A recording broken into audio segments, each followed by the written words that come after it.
in the Senate. This bill is courtesy of Senator Mariam Sheikh Omar. The debate on this bill was interrupted on Tuesday, 23rd of May, 2023. The senators will be debating this bill as well, and thereafter a division will follow. If you're just joining us, the business of the Senate is about to begin this afternoon. The Speaker of the Senate, Honorable Amason Jeffa Kingi, has stepped into the chambers. I will now hand you over for this live broadcast. My name is Edward Kabasa. Enjoy your viewing.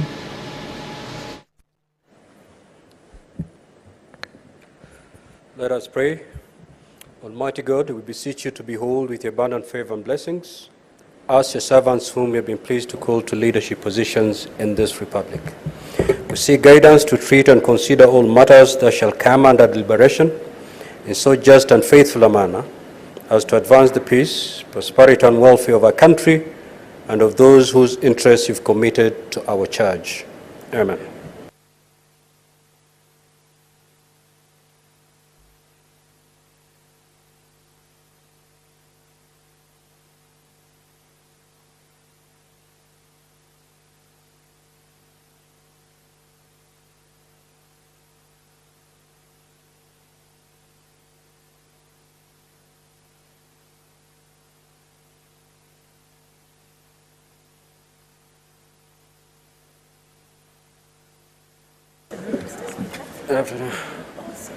Do we have quorum?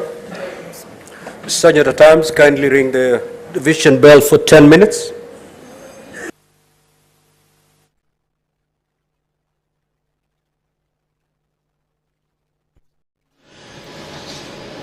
The Speaker of the Senate has ordered the quorum bell be rung so that those members who are yet to come into the chambers to take their seat do so. And as we wait for the quorum bell to ring, we'll continue taking a look at the order of business this afternoon.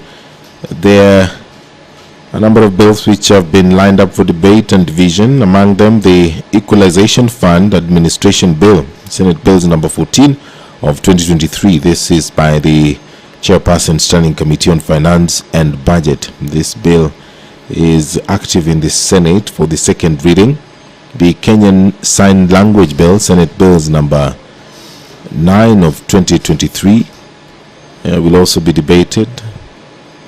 And in the Committee of the Whole House, the senators will consider the Learners with Disabilities Bill, Senate Bills number 4 of 2023. This bill is by the Senator Professor Margaret Kamar and Senator Crystal Asige. The debate on this bill was interrupted on 9th of August 2023. A division will follow. The bills which have been lined up for debate in the second reading is the Maternal, Newborn and Child Health Bill, Senate Bills number 17 of 2023 by Senator Beatrice Ogola. The Rice Bill, Senate Bills number 19 of 2023 by Senator James Kamau Murango. The Care and Protection of Child Parents Bill, Senate Bills number 29 of 2023 by Senator Miraj Abdullahi Abdurrahman. Senator Crystal Asige will move a motion regarding the designation of a monthly car-free day and county car-free zones. That aware that Kenyans have a right to a clean and healthy environment pursuant to Article 42 of the Constitution, noting that the National Climate Change Action Plan identifies transportation as the fourth largest contributor to greenhouse gas emissions, which if uncontrolled will result to negative impact of climate change that will adversely affect millions of Kenyans. The senator is concerned that the number of private vehicles has significantly grown, leading to increased road accidents, carbon emission, and vehicle congestion costs, which are in excess of 100 billion Kenyan shillings in GDP per year. Now, therefore, the Senate urges the Ministry of Roads and Transport, in collaboration with the Council of Governors and the National Climate Change Council, to 1. Identify publicize and execute suitable monthly car-free days and county car-free zones in urban areas. Provide affordable, safe and efficient public transport, including but not limited to development of bus rapid transport in urban areas.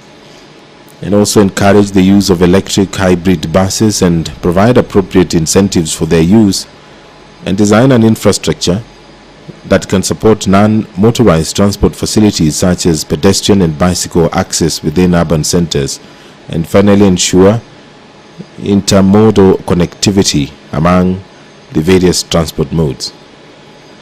That motion will be moved by the Senator Crystal Asige.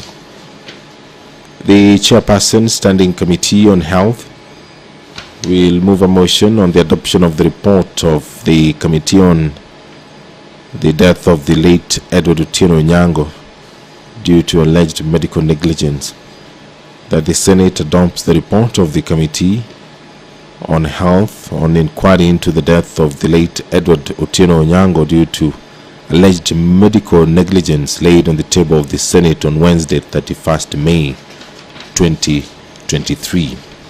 Other motions which will be moved includes the adoption of the report of the Standing Committee on Health on the death of the late Maureen Anyango at Mama Lucy Kibaki Hospital due to alleged medical negligence, the adoption of the report of the Standing Committee on Health on the circumstances that led to the death of the late Master Travis Minor at Kenyatta National Hospital. Those motions will be moved by the Chairperson, the Standing Committee on Health.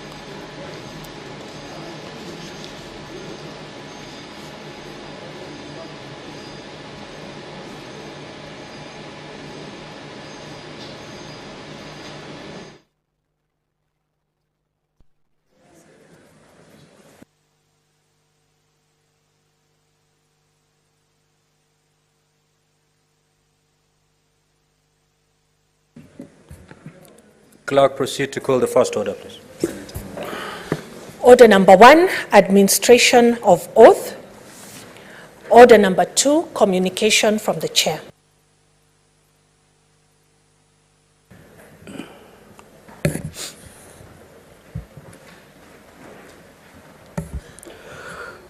Honorable Senators, I do have the following communications to make. 1, I would like to acknowledge the presence in the Speaker's Gallery this afternoon a visiting delegation from the County Assembly of Homa Bay. The delegation comprises members of the Procedure and Rules Committee who are undergoing a training program in the Center for Parliamentary Studies and Training, CPST. Honorable Senators, I request each member of the delegation to stand when called out so that they may be acknowledged in the Senate tradition. The Honorable Julius Gaya, Speaker. The Honorable Samuel Oking Okomo, Deputy Speaker. The Honorable Eric Owidi. The Honorable Nancy Anyango. The Honorable Tom Joseph Ojuang. The Honorable Peter Nyakomita. The Honorable Noah Bill Odhiambo. The Honorable David Hamilton, Ms. Faith A. Apuko, Ms. Agnes Adongo, Ms. Jael Boyani, Ms. Clarice Okongo, Ms. Wendy Winnie Opar, Mr. Santos Ouko, and lastly, Mr. Peter Akida. On behalf of the Senate and on my own behalf, I extend a warm welcome and wish you a fruitful visit. Again, I would wish to acknowledge the presence in the Speaker's Gallery this afternoon, a visiting delegation from the Parliament of Uganda. The delegation comprises parliamentary officers on a benchmarking visit with a counterpart in the Senate. I request each member of the delegation to stand when called out so that they may be acknowledged in the Senate tradition. Ms. Florence Nakito. Ms. Rebecca Bakiata, Ms. Rose Nzikuru, Ms. Olive Yemina Eyotaro, Ms. Caroline Amulen, Mr. Ronald Elakas, Mr. Yusuf Muhindo. On behalf of the Senate and my own behalf, I extend a warm welcome and wish you a fruitful visit. Honorable Senators, I also wish to acknowledge the presence in the Speaker's Gallery this afternoon, a visiting delegation from the County Assembly of Marsabit. The delegation comprises 2 record management officers who are on a benchmarking visit with their counterparts in the Senate. Honorable Senators, in our usual tradition of receiving and welcoming guests to Parliament, I extend a warm welcome to them, and on behalf of the Senate and my own behalf, wish them a fruitful visit. I will call upon Senator Beatrice to, under 1 minute, to say a word of welcome, to welcome the delegation from Homa Bay. And I will call upon Senator Wambua to kindly welcome the delegation from Uganda under 1 minute. And do we have the Senator from Marsabit here? I will call upon Senator Boni to extend a word of welcome on behalf of the delegation from the County Assembly of Marsabit. In that order, kindly proceed. Thank you, the Honorable Speaker, for the chance to welcome the great delegation from the County Assembly of Homa Bay. Honorable Speaker, Homa Bay County is a county of endless potentials. And as demonstrated by the calm team that is seated on the Speaker's gallery, led by the Honorable Speaker, Honorable Julius Gaya, a honorable member that I worked with for the last 10 years that I worked for the county government of Homa Bay as an executive member. Honorable Speaker, this is a team that is taking Homa Bay to greater heights as they go through their oversight of the executive that is also very streamed to work. Honorable Speaker, on behalf of Senator Moses Otieno Kajwang, who is the Senator of the great county, I welcome you and I want to demonstrate that we have confidence in you as an assembly, and we are willing to work with you as partners in this journey of protecting the interest of the counties. Thank you and welcome once and again.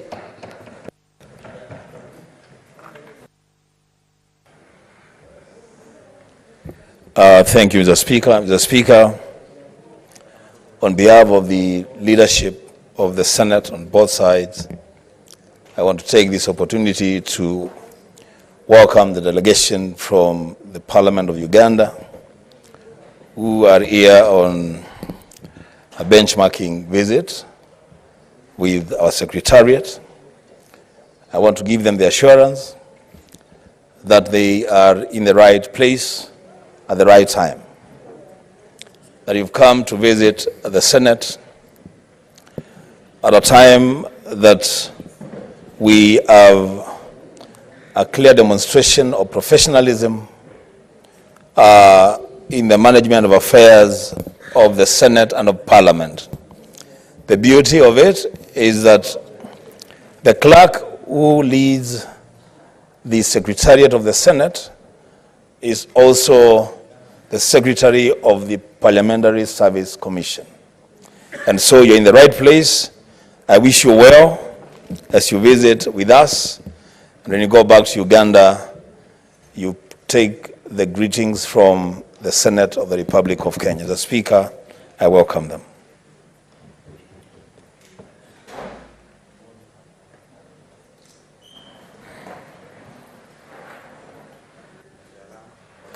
Thank you, Mr. Speaker. Mr. Speaker, Thanks for allowing me to acknowledge the presence this afternoon of our visitors from Marsabit. Good people, you're most welcome to the Senate. And as you go back to Marsabit, please teach your children that Marsabit has a big place in this Senate, a big place in Parliament, because of the work and contribution of the late Dr. Bonaya Godana, who you all know. He's one of the makers of the nation of Kenya for the contribution he's made. You're most welcome. I wish all your children well and hope that there will be many Dr. Bonaya Godanas who will be born to join us here in Nairobi to work for the nation. Welcome.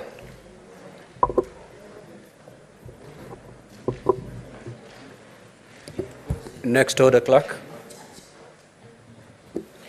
Order number 3, messages. Order number 4, petitions.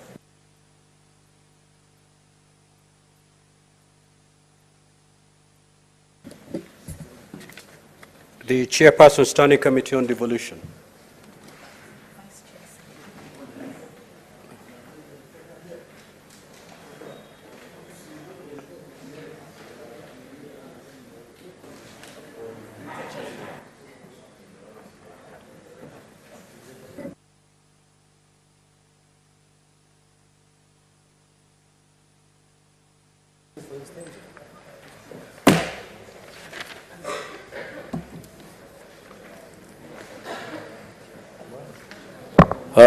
Honorable Speaker, I beg to move the report from Kajiado County. The Moving North Standing Committee on Devolution and Intergovernmental Relations report on petition of the refurbishment and expansions of Kajiado Municipality Market by the County Government of Kajiado. Honorable Speaker, on 27th April 2023, the Senate has received petition from Kajiado Municipality Clothes Market traders on the refurbishment and expansion of Kajiado Municipality Market by the County Government of Kajiado. The petition was presented in the Senate by the Senator for Kajiado County, Senator Sigi, on behalf of the petitioners and provided for the Standing Order Section 232(1)(b) of the Senate Standing Orders. Consequently, the petition was tabled on the floor of the House on Thursday, 4th May 2023, and stood committed to the committee pursuant to Standing Order 238(1) on the Senate Standing Orders. Honorable Speaker, the salient issues raised in petitions were that during the financial year 2020-2021, the county government of Kajiado received an allocation of 63,061,154.20 on 22nd July 2021 from the World Bank via the State Department of Housing and Urban Development. The funds were meant to refurbish and expand the Kajiado market, municipality market, to accommodate the clothes market vendors who have been displaced by the previous Kenya Urban Support Program, KUSUP. Additionally, the tender process undertaken by the county government of Kajiado and contract awarded to Berlin market contractors at the sum of 56,214,411.97 was put into question. Additionally, Mr. Speaker, sir, the petition alleged that the project was scaled down to less than 50%, where critical infrastructures, among them solar lights, control gates, water tanks, solid waste sorting, chambers, mounted solid waste, pins, the construction of the market, the stormwater drainage channels, fittings, fixtures for the cultural high streets were all together left out with no corresponding review on the contract sum. Honorable Speaker, the petitioner's prayers were that the Senate looks into the matter with a view of ensuring that amicable solution to the issues raised in the petition, as well as make any other relevant recommendations in its consideration for the petition. The committee thereafter proceeded considered the petition extensively and submissions received thereof. Honorable Speaker, it is noted that the Governor of Kajiado, His Excellency Lengu, being a key respondent of the issue raised in the petition, was invited and actually appeared before the committee, and together with other officials from the committee government, from the county government, they made submissions on the issues raised in the petition. The petitioners were also present at the meeting. Further, the State Department of Housing and Urban Development presented their written report on the petition to the committee. Honorable Speaker, the committee also held a site visit to Kajiado County to inspect the market. The visit was held on 24th July 2023, where the committee inspected the Kajiado Municipality Market and held deliberations with the Deputy Governor, County Executive officials, and the Director of National Coordinator for the Kenya Urban Support Program project at the State Department of Housing and Urban Development to determine the status of this construction based on its deliberations. The committee has made various observations and recommendations which are set out in Chapter 4 and 5 of the report. In summary, Honorable Speaker, the recommendations of the committee on the refurbishment and the expansion of the market are as follows. On the expansion of the market under Phase 2 of the project, there was indication that Phase 2 of the project was scheduled to start 1st of August 2023. The committee therefore recommends that the county government should engage in the tenders when planning and implementing the project as is required in the settlement and action plan.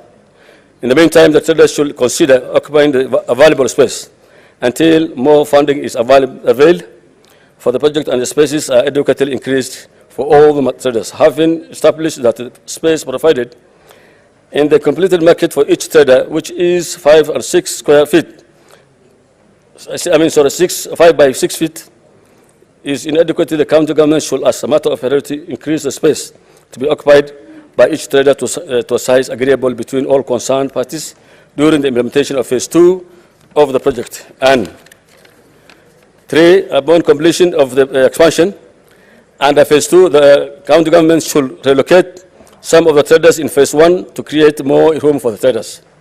The county government should also, during the expansion of the market, should consider create ease of access market for persons with disability. The county government, Kajiado, and the Ministry of Water, Sanitation and Irrigation should look into lasting solutions into the water supply problem in Kajiado. On the status report and accountability, the county government of Kajiado, the State Department for Housing and Urban Development, and the World Bank shall submit the status report for the Senate to the Senate during the undertaking, and upon completion of the Phase 2 of the project, the report should highlight how issues raised by the petitioners have been dealt with. And on oversight project, the committee shall evaluate the existing oversight framework for municipality and urban area projects which are funded through the third-party collaborations of national government guaranteed loans or grants.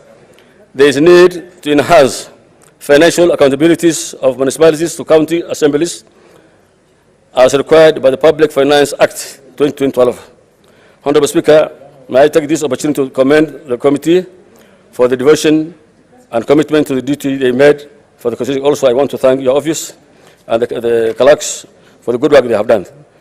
It is therefore my pleasant duty, pursuant to Standing Order 2284A, to present the report of the Standing Committee on Devolution and Integration Relations, Intergovernmental Relations, on its considerations of the petition to refurbish an expansion of Kajiado Municipality by the County Government of Kajiado. Thanks to Honorable Speaker.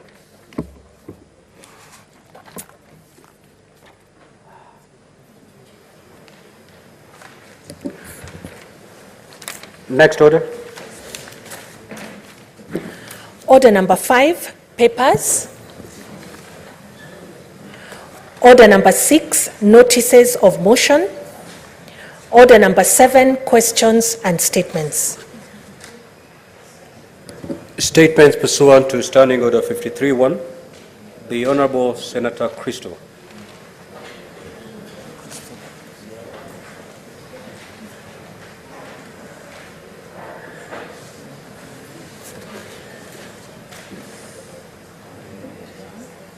Yeah.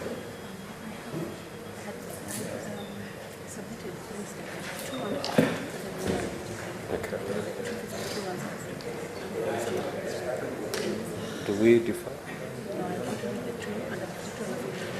But where are they? They're not even here.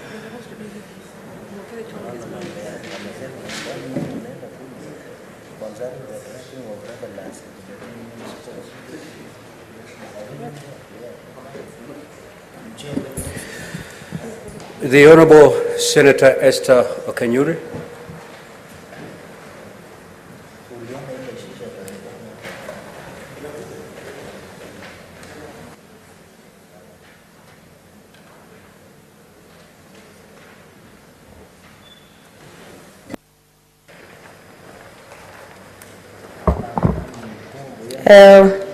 Thank you, Mr. Speaker. Request for statement on dragging of revelers in entertainment sports. Mr. Speaker, sir, I rise pursuant to Standing Order 53-1 to seek a statement from the Standing Committee on National Security, Defense and Foreign Relations on the dragging of unsuspecting revelers by their would-be lovers in places of entertainment, especially in nightclubs. In the statement, the committee should, 1, explain the major pharmacological drugs used to drug victims, stating the number of cases that have been reported to the police due to the use of mchele and the gender distribution of such victims. 2, map out the hotspots in terms of reported incidents and the approximate monetary value of the entire mchele criminal enterprise in Kenya, detailing how many people have been arrested on this criminal account, their gender ratios, and any measures the security apparatus has to put in place to deny these criminal elements access to the drugs. 3, state the number of rape cases that have been reported and specifically related to the drugging of the rape victims, outlining the gender distribution of the victims and the percentage of the total drugging occurrences that are sexually exploitative. 4, outline any policy, legislative, or capacity gaps in the ministry might be aware of, which might be hindering it from tackling these crimes, and state any plans of the ministry to educate and create awareness to the public on the tell warning signs of a potential drugging encounter, to publish known hotspots, and to create general security alertness to detect threats among the population. Senator Okanyuri, MP. Thank you. Senator Chiranke.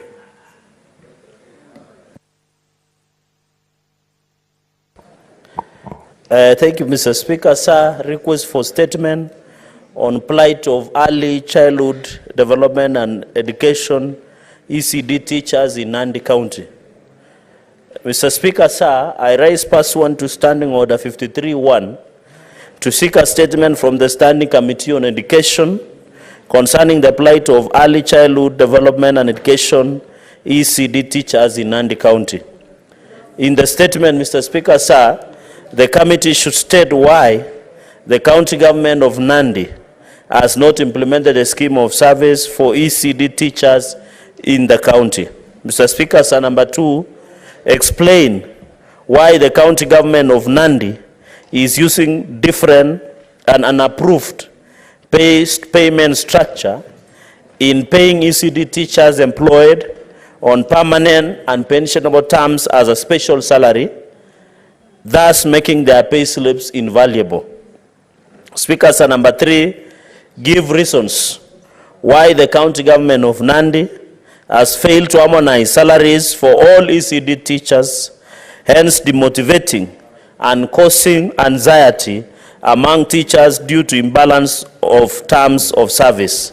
So, Speaker, sir, number 4, provide a list of all ECD teachers in Nandi County, indicating their terms of employment, salaries, and teacher distribution per sub-county across the 6 sub-counties in Nandi County. And finally, Mr. Speaker, sir, probe the claims that the county executive member in charge of education and the governor in Nandi County have been intimidating and harassing teachers or ECD teachers instead of addressing their grievances. Mr. Speaker, sir, if you allow me to to go to my second statement. Can you proceed? Thank you, Mr. Speaker. Sir, request for statement on sustainability of Kenya Airways.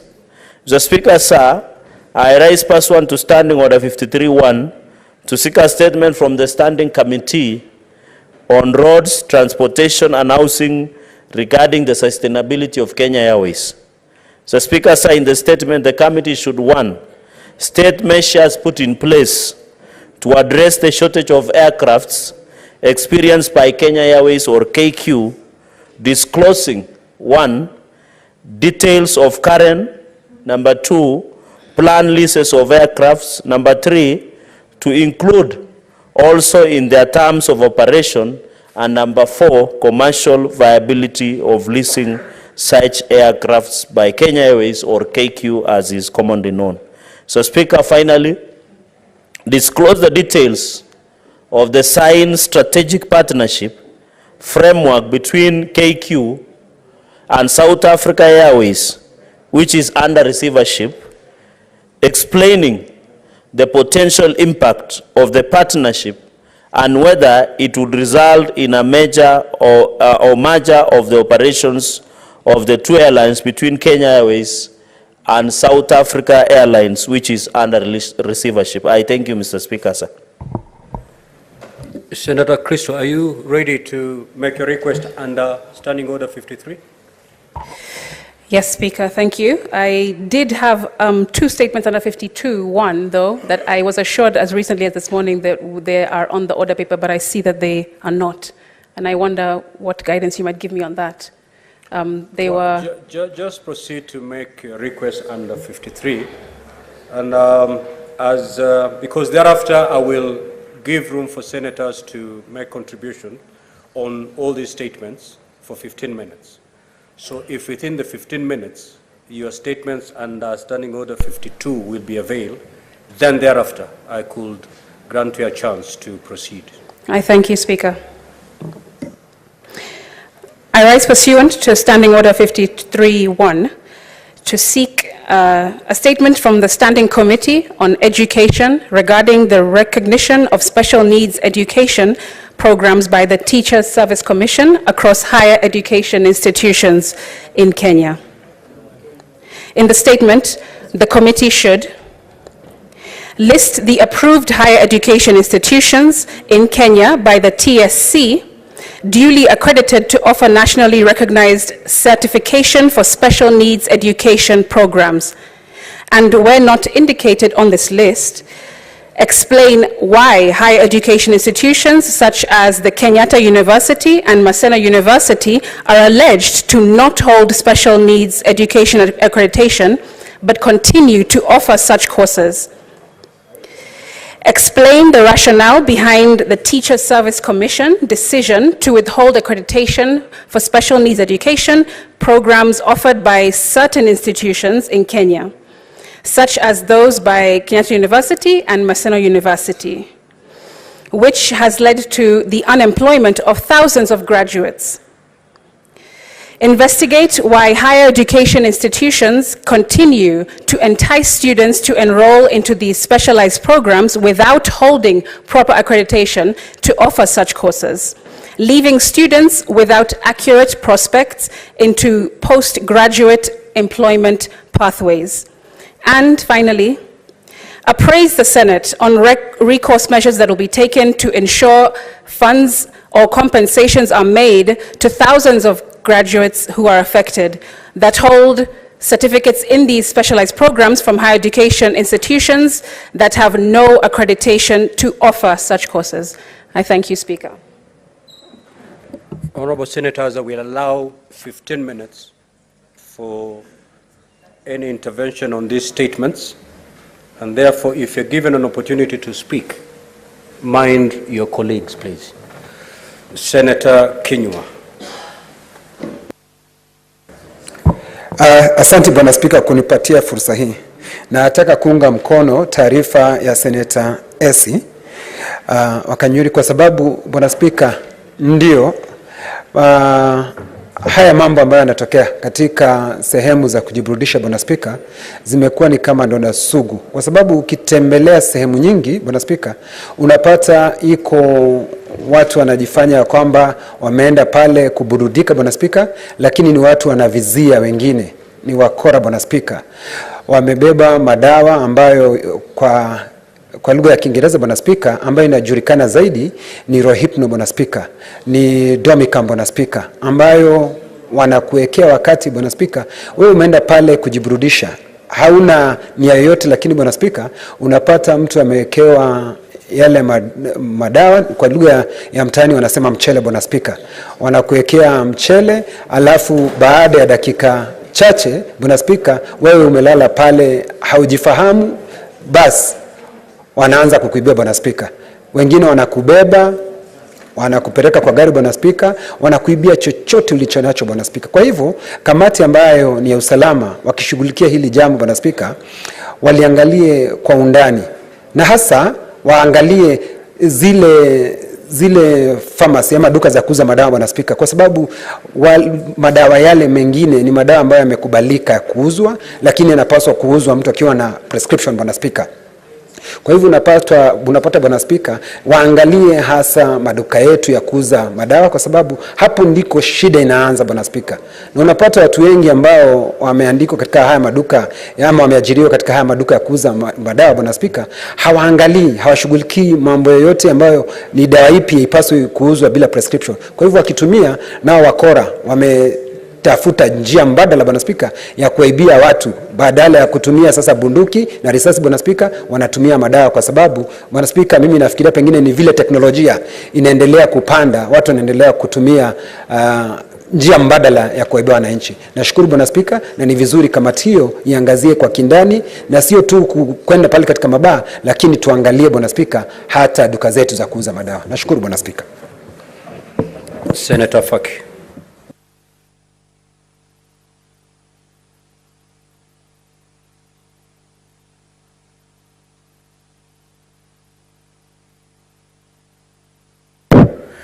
Asante Mheshimiwa Spika kunipa fursa hii ya kuchangia. Labda ningemshauri pia ndugu yetu Senator Mazayo achangie taarifa ya Senator Kinyuri kuhusiana na masuala ya mchele katika Mangwe. Lakini la msingi Mheshimiwa Spika, la msingi mimi ningependa kuchangia maombi ya taarifa.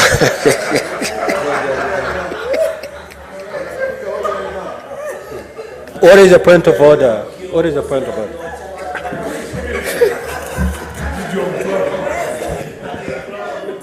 Bwana Spika, asante kwa kunipa nafasi hii. Bwana Spika, nataka kuuliza swali moja tu peke yake.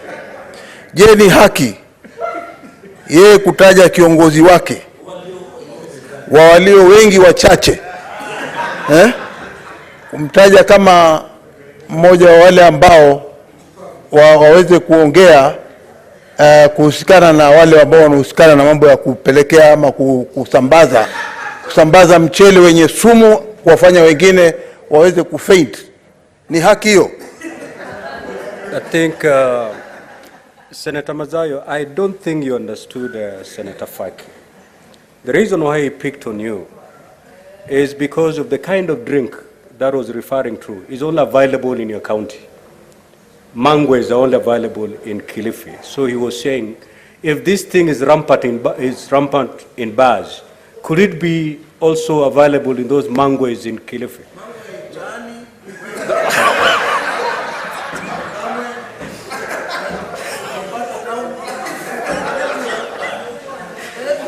So, Senator Faki, you have mangoes in your county, so you can as well proceed and tell us whether this substance, commonly known as mchele, is also available in Mombasa County.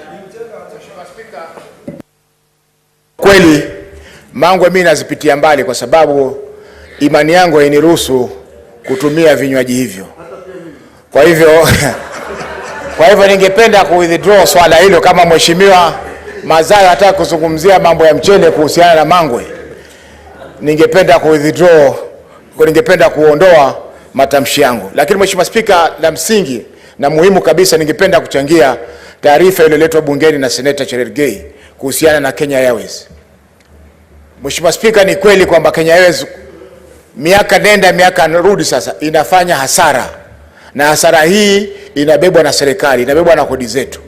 Leo ukiangalia tikiti ya kwenda kutoka Nairobi kwenda Mombasa leo si chini ya shilingi 15,000. Hatujui ni mafuta yako juu, hatujui ni gharama za uendeshaji shirika hilo, hatujui ni madeni ambao wanadaiwa na vile vile serikali pia haijakuwa na msimamo wote kuhusiana na shirika hili. Utapata kila mwaka ikifika wakati wa kulipa madeni bilioni 60 zinakwenda, bilioni 50 zinakwenda, hatujui ni mambo gani ambayo yanafanyika. Mheshimiwa Spika, ukiangalia kwa upande mwingine serikali hii imechukua fursa kutaka kubinafsisha baadhi ya huduma katika bandari ya Mombasa. Wametoa zabuni ya kubinafsisha berth number 1 mpaka number 7, CT1, container terminal 1 na huduma nyingine hizo katika bandari hili, na wakati KPA inapeleka faida nyingi kwa serikali mpaka ikatumika kama zabuni ya mkopo ambao umechukuliwa wa SGR. Kwa hiyo Mheshimiwa Spika, tunaona kwamba serikali hii haina msimamo mmoja kuhusiana na mashirika haya. Wakenda Western kule kwa kina Senator Khalwale wanasema hakuna ubinafsishaji wa viwanda vya sukari. Wakija Pwani wanasema tutachukua Kenya Petroleum Refineries tuiunganishe na KPC. Itakuwaje mto uunganishwe na bahari? Kwa sababu Kenya Petroleum Refineries ina assets nyingi, ina mali nyingi kuliko Kenya Pipeline. Lakini wanasema kwamba kwa kuwa wataka waboreshe huduma za Kenya Pipeline, Kenya Petroleum Refineries, wataondoa Kenya Petroleum Refineries waiunganishe na Kenya Pipeline. Mheshimiwa Spika, hii serikali haina msimamo thabiti kuhusiana na viwanda. Kwa hivyo kama hawana msimamo thabiti ya kuhusiana na viwanda, waachane na viwanda vile vilivyo. Sisi tunajua bandari haiwezi kupata hasara. Daima dawama haiwezi kupata hasara. Kwa hivyo hili swala kwamba wanabinafsisha baadhi ya huduma katika bandari hiyo hatukubaliane nao Mheshimiwa Spika. Na ndio nasema kwamba lazima serikali iwajibike.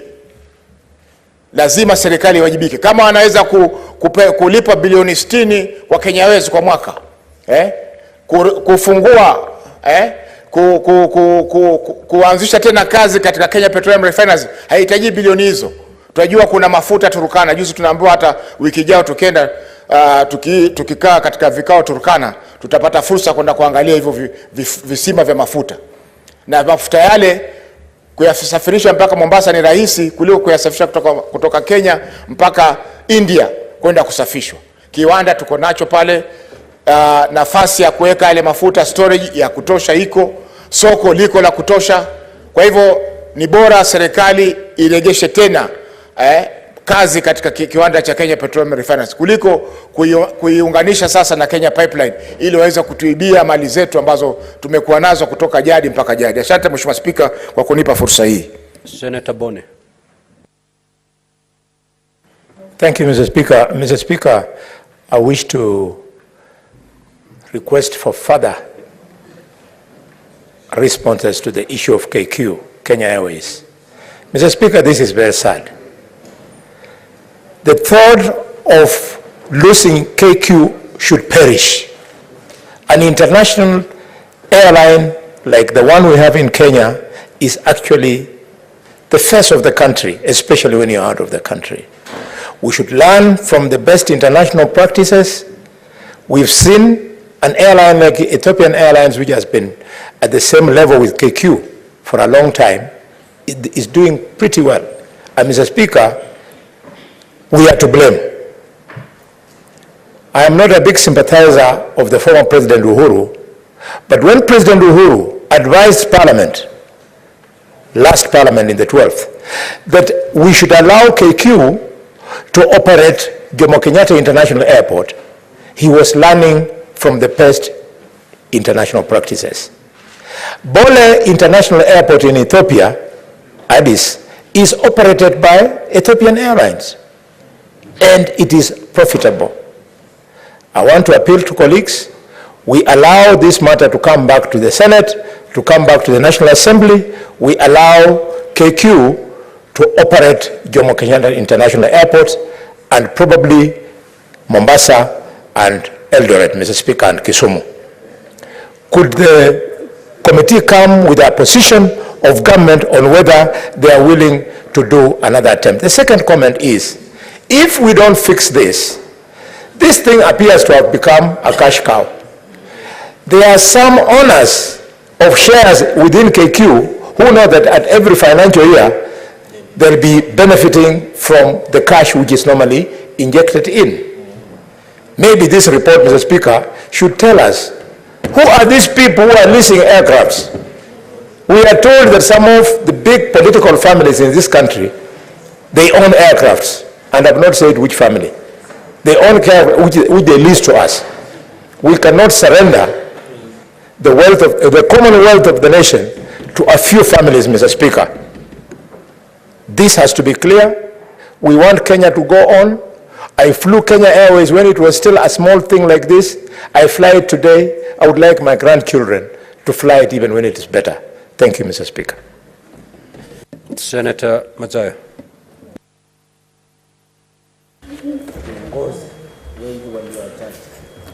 Asante Bwana Spika kwa kunipa nafasi hii. Bwana Spika, nataka kusema kwamba vilabu vile vya kimataifa ama vilabu vile vya kawaida, hiyo tabia ya kuwekwa mchele iko, na watu wameweza kupoteza maisha yao, na wengine wamekuwa wagonjwa, hatimaye wameweza kufariki. Na mambo haya kwamba kutakuwa na mambo ya kuwekeana mchele, Bwana Spika, tunajua pia watu wakiwa wameenda katika vilabu vya burudani huwa wanakuwa hawana uangalifu maalum wakati kama ile hali ya unywaji imekuwa juu. Bwana Spika, ni ukweli kabisa, na mimi nataka kumuunga yule dadangu wa Kinyori kwa dadangu Senator wa Kinyori. Okinyuri. Pole dadangu, Okinyuri. Nataka kumuunga mkono kwa dhati kwamba hii ni muhimu, kwamba kuwe na uangalifu zaidi, na pia vile vile tuweze kusisitiza na kuleta sheria ambazo zinaweza kuangalia wale watu ambao wanauza madawa ndani ya hizi pharmacy zetu. Siku hizi kuna mchezo wa kwamba bila kuwa na prescription, ukienda pale umeandikiwa na Dr. Boni Khalwale, amekuandikia prescription, ukifika pale unachukua, ama asipokuandikia ukienda peke yako, dawa kama hizo unaweza kuzipata. Bwana Spika, nafikiria kungekuwa na mwamko mpya wa kwamba hivi sasa mambo wale madaktari ama wale wanaouza katika pharmacy wakiwa wanauza madawa ambao wanajua haya ni madawa ya kulevya, ni lazima waangaliwe na kwamba wanauza kwa kina nani na yanaenda wapi na yanatumika namna gani. Asante Bwana Spika. Senator Murango. Asante sana Mstahiki Spika. Kwanza nawapa pole wale ambao waliwekewa hiyo mandawa naita mchele. Na kama seneta wa Kirinyaga mahali tunakuza ile mchele mingi sana, kwanza ninasimama hapa kuhakikisha kwamba hatuongei mchele kama mchele, kwa sababu enda ikatuharibia biashara. Inafaa itwe kwa jina ambao inaofaa, kwamba ni mandawa mbovu ambao inaekewa watu katika vilambu vingi hapa nchini kwa watu ambao wako na madhumuni mbaya. Kwa hivyo la kwanza niseme pole kwa wao. La pili, ningetaka kuunga mkono mswada ambao umeletwa hapa na Senator wa Nandi Cherargei. Kwa sababu kitu ambacho inashangaza sana ni kwamba shirika la ndege la Kenya Airways ni mojawapo ya shirika ambao tiketi zao zinatoka pesa mingi sana. Ni ghali mno hata kushinda ndege zingine. Na hizi ndege sio kama matatu haziendi mkato. Hizi ndege kama matatu hakuna mtu anakula fare. Hizi ndege wakati wanalipisha hakuna mtu anakataa kulipa. Sisi tunalipa wote. Hata kufika mahali tumelazimishwa kuwa wazalendo kwamba tukitaka kusafiri mpaka tutumie ndege hizo. Ya kwanza ningesema ya kwamba hatufai pia kupembeleza punda kwa mteremko. Tumekaa na tumekuwa tukiteseka ya kutosha. Katika hii Kenya, katika biashara, kila mtu ako na ruhusa ya kufanya kazi inavyofaa ili ajipendekeze kwa wale wanaotumia zile services ama tiketi ambazo wanatoa. Kwa hivyo ningetaka kusema ya kwamba iangaliwe kwa makini. Lakini kama venye Waswahili wanasema, ukiona manyoya ujue imeliwa. Tunajua kuna kasoro mahali katika Kenya Airways, inafaa iangaliwe na itatuliwe. Asante sana Mr. Speaker. Senator Sifuna. Mr. Speaker, I am a member of the Transport Committee of this House, and we have interacted with this question of Kenya Airways quite at length. This is not the first time that a senator is raising this matter on this floor. Out of that interaction, I am convinced that the only solution to the Kenya Airways question is getting government out of Kenya Airways. It is the only parastatal that I am ready and willing to support full privatization, because all of the interference, all of the things and the nuances that the senators are referring here to is because of the influence of people in power on the board of management of Kenya Airways. I do not agree with those who proposed, for instance, that, and Senator Khalwale has spoken to it here, that we need to allow Kenya Airways to run the airports. What you're essentially doing is taking a loss-making entity, which is Kenya Airways, to put it in charge of a profit-making entity, which is the Kenya Airports Authority. That is not a solution that I would proffer. But it is good that this matter is coming up for, I think, the 10th time. The National Assembly has had inquiries on this particular matter. The Senate committees have had inquiries on Kenya Airways and its viability. But I still believe that the only solution is to get government influence out of the management of the affairs of Kenya Airways. Lastly, Mr. Speaker, as you know, yesterday we had a very interesting debate here, and I think it has come full circle that today Senator Okenyuri has brought a question before this House whose victims, a vast majority, are the male. Vast majority. I have heard you saying the committee should give you the demographics of the spread of the victims. The largest percentage of reported victims of this mchele are men, and most of them are in this city. Mr. Speaker, you know, there are people who have tried to criminalize Shere in this country and make it look like it is something that God frowns upon.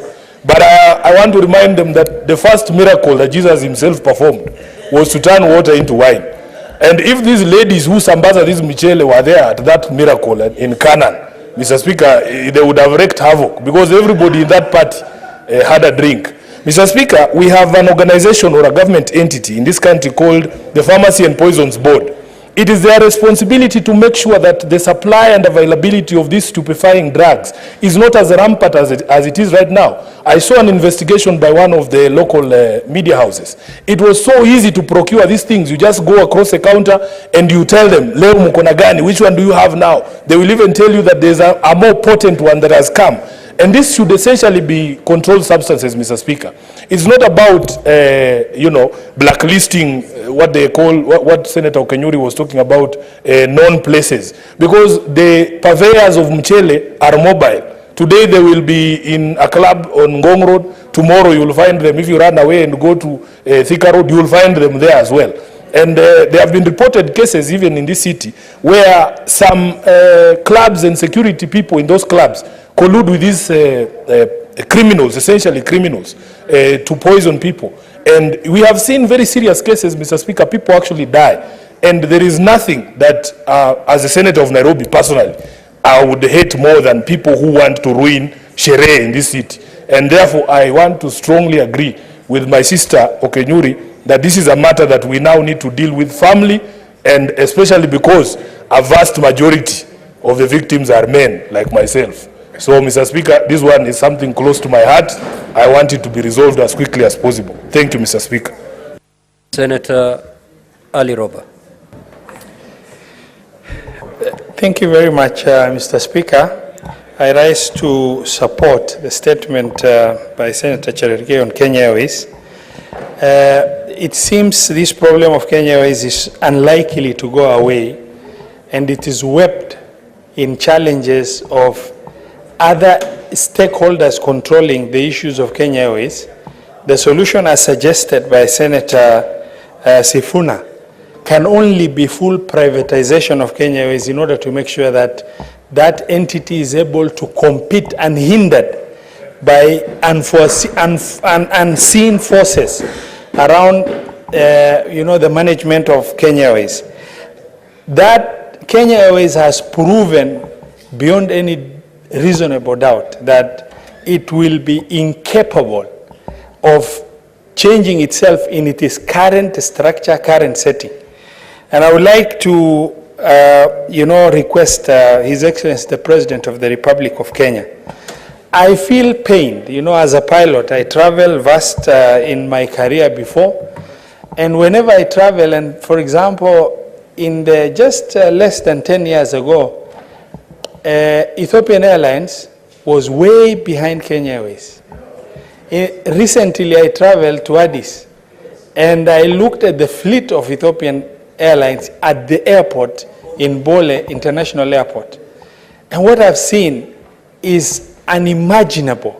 And when we arrived in the terminal, what you look at the passengers in transit, the handling, and the number of people working in that airport, the number of staff working in that airport in terms of shifts, and how busy that airport is, it really calls for radical redesign of Kenya Airways in terms of structure, management, and Kenya Airways need to be fully privatized, and the issues bedeviling Kenya Airways need to be really looked into. And it's in the best interest of the government. Government is struggling to create employment. This airport can really employ hundreds of thousands of Kenyans to be able to work if Kenya Airways is restructured properly to be able to do its work as required as a private, fully private entity competing on a level platform with other players on other airlines within the region and beyond. And as I've shared before when this issue came up, Mr. Speaker, sir, it's not that the tickets of Kenya Airways are the cheapest in the region. Then you will start wondering if the aircraft are getting, full passenger load to capacity, the tickets are not cheap. Why should then Kenya Airways be making losses? It means there is an issue beyond the issue of Kenya Airways. And as I've shared before, if the government is too willing to bail them out, then why should Kenya Airways report profit in the first place? And that is the challenge we have. I rise to support. Thank you, Mr. Speaker. Senator Osotsi. Thank you, Mr. Speaker. Mr. Speaker, let me comment on the two statements by Honorable Cheregei. One is on the ECD teachers. Mr. Speaker, this issue of ECD is common in all our counties, including my county, Vihiga County, where the ECD teachers are going through a lot of challenges. And I think the committee that will handle this matter, they can ensure that all other counties are also looked into so that we have a permanent solution to the problem of ECD teachers in our country. On the second issue of Kenya Airways, Mr. Speaker, I think the problem of this country is that we have so many ideas, we put them on paper, but we don't implement. I remember very well that this Senate took time and came up with a very serious report. That committee led by the current governor of Kisumu, Professor Nyang'nyong, that looked into this matter of Kenya Airways. That report has not been implemented, Mr. Speaker. In the last parliament, the National Assembly also dealt with this matter and came up with a very good report which I have read. It listed the problems, the challenges of Kenya Airways. And one of the challenges was that Kenya Airways cannot compete favorably with other airlines because practically they don't have an airport of their own. All major airlines, even in Africa, Rwanda Airline, Ethiopian Airline, they all have their home airports. And they do not compete in paying charges with other competing airlines. So in Kenya here, they recommended that the solution to this is by coming up with a holding company that will combine KAA and Kenya Airways so that to reduce the cost of operation of Kenya Airways. But that report, Mr. Speaker, is largely unimplemented. Nothing has happened. So I think Parliament also, we have a responsibility that the reports that we produce, we ensure they are implemented, because it doesn't make sense that we come up with a report, we address issues conclusively, and then several years later we come back and restart the same thing.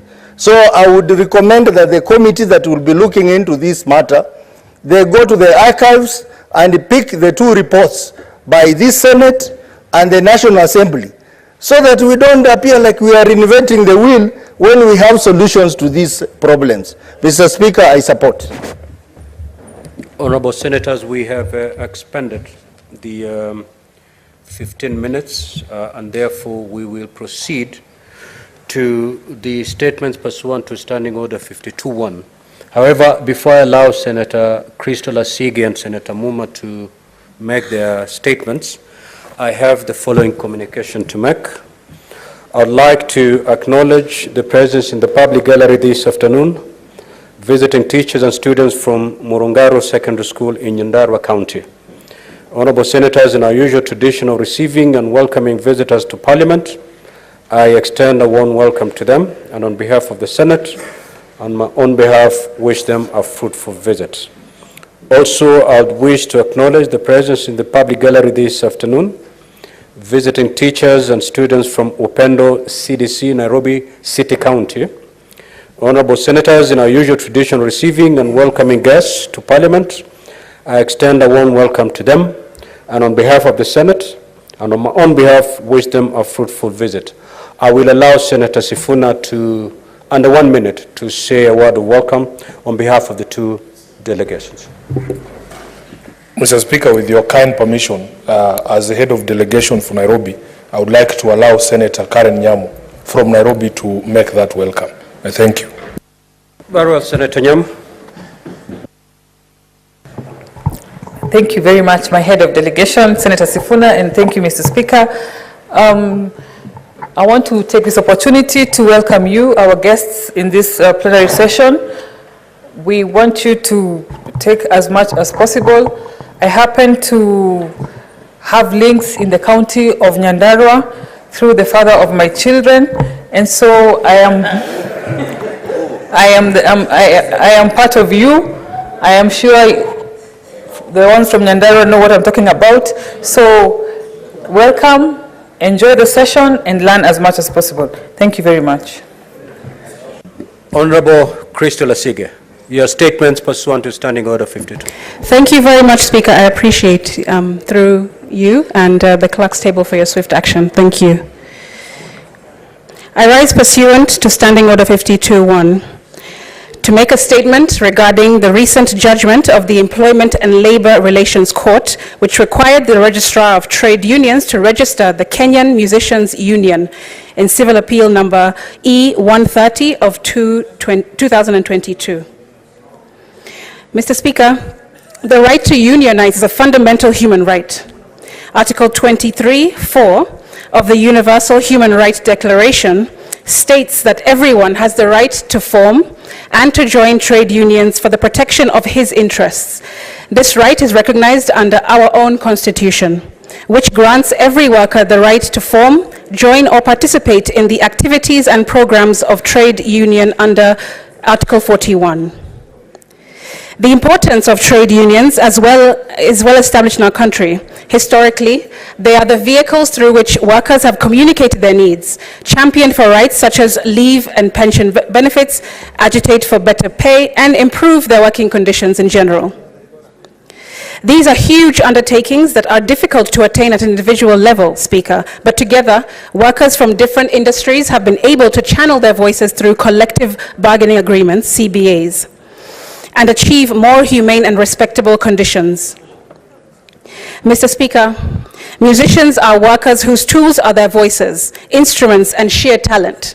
It is of great concern that in our country, where music brings us together and marks every major occasion of life. Musicians lack union, which they can better organize themselves to earn a better, respectable living condition of life. This need is evident by the success enjoyed in jurisdictions such as the United States, the United Kingdom, and France, where various musicians' trade unions have successfully set up industry standard minimum rates, established codes of conduct for matters such as harassment and discrimination, and facilitated benefits such as health, insurance, and legal representations for their members. These unions are also at the forefront of developments affecting musicians. For example, in the UK, the Musicians' Union is currently coordinating efforts to help musicians understand the impact of artificial intelligence on copyright law. It goes without saying, Speaker, therefore, that a union for musicians would be an invaluable tool for our enterprising musicians in the current digital age that Kenya is in. In 2021, a World Bank report valued Kenya's music industry at over 320 million Kenya shillings. Despite this massive potential, Speaker, incredibly talented people in this country have unfortunately fallen far behind their peers in other markets, both in Africa and beyond. Partly because we have failed to create an environment for local talent to make a sustainable trade out of their work through active and reliable unions. As we are all aware, musicians in our country have been underrepresented for long. Despite our music significance and attention, we have been excluded from development policies and plans, equitable standards and systems, and often witness several of our greats spend their lives in deplorable conditions. This stark reality has been the subject of previous statements and petitions that I and many others in this House have brought before this esteemed House. It's worth noting that we already have the Kenya Union of Entertainment of Music Union Employees, which has existed since the 60s. However, Speaker, throughout its existence, it has failed to be active or negotiate CBAs on behalf of us musicians. This shortcoming can be attributed to its broad focus, encompassing both the music and entertainment industries, which sound similar, but in fact are very different, and therefore dilutes its own ability to adequately represent musicians and our specific needs. Trade unions use CBAs to dialogue with stakeholders toward reaching satisfactory consensus for both workers and employers. The International Labour Organization credits CBAs with greater cooperation and increased productivity of workers, which leads to higher profits due to improved performance. For musicians, Speaker, the equivalent is higher quality and consistency in their craft. In truth, musicians do not need handouts, rather to be empowered. CBAs help to bring about more conducive conditions, and which is It's a great opportunity to have this union to the whole economy at large, Mr. Speaker. Musicians can in turn employ and contract dancers, managers, stylists, fashion designers, social media managers, accountants. The list goes on and on. The value creation resulting from this can result to even more money flowing in and out of the creative economy, and we can have a Kenya where the music industry is a major contributor to the national GDP. Speaker, with this context in mind, the proponents of the Kenyan Musicians Union sought to create a platform that would solely focus on our concerns. They applied to the Registrar of Trade Unions to register this union, aiming for official recognition. By law, the registrar invited objections. The Kenyan Union of Entertainment and Music Industry Employees initially rejected but withdrew their objections after there was clarification that it was not to replace them, but to focus exclusively on music issues. Shockingly, Speaker, the registrar inexplicably refused to proceed with the registration, leading to this court dispute. Mr. Speaker, every Kenyan has the constitutional right to freedom of association as outlined in Article 36 of our Constitution. I am pleased to note that the High Court of Kenya recognized this fundamental right and acknowledged the importance of the proposed union in representing musicians' interests. Regrettably, this matter should not have escalated to a court dispute, but it has, and the court has delivered a judgment. Now, our collective attention must be to take the next steps by all parties involved. I urge honorable members in this House to put considerable efforts to look into, I urge honorable members in this House to put considerable effort into looking into the plight of musicians in their counties, including championing for those who are trying to unionize. Further, I also seek the support of colleague senators when I bring legislative proposals on creative industry matters to the floor of this House. And the musicians, I urge you to remain vigilant and take advantage of the present opportunity to find strength in numbers. Musicians deserve to have their voices heard and their interests protected by an entity that genuinely understands and advocates for their worth. I thank you. Speaker, I'm just pulling up my second statement. Yeah, proceed with the second.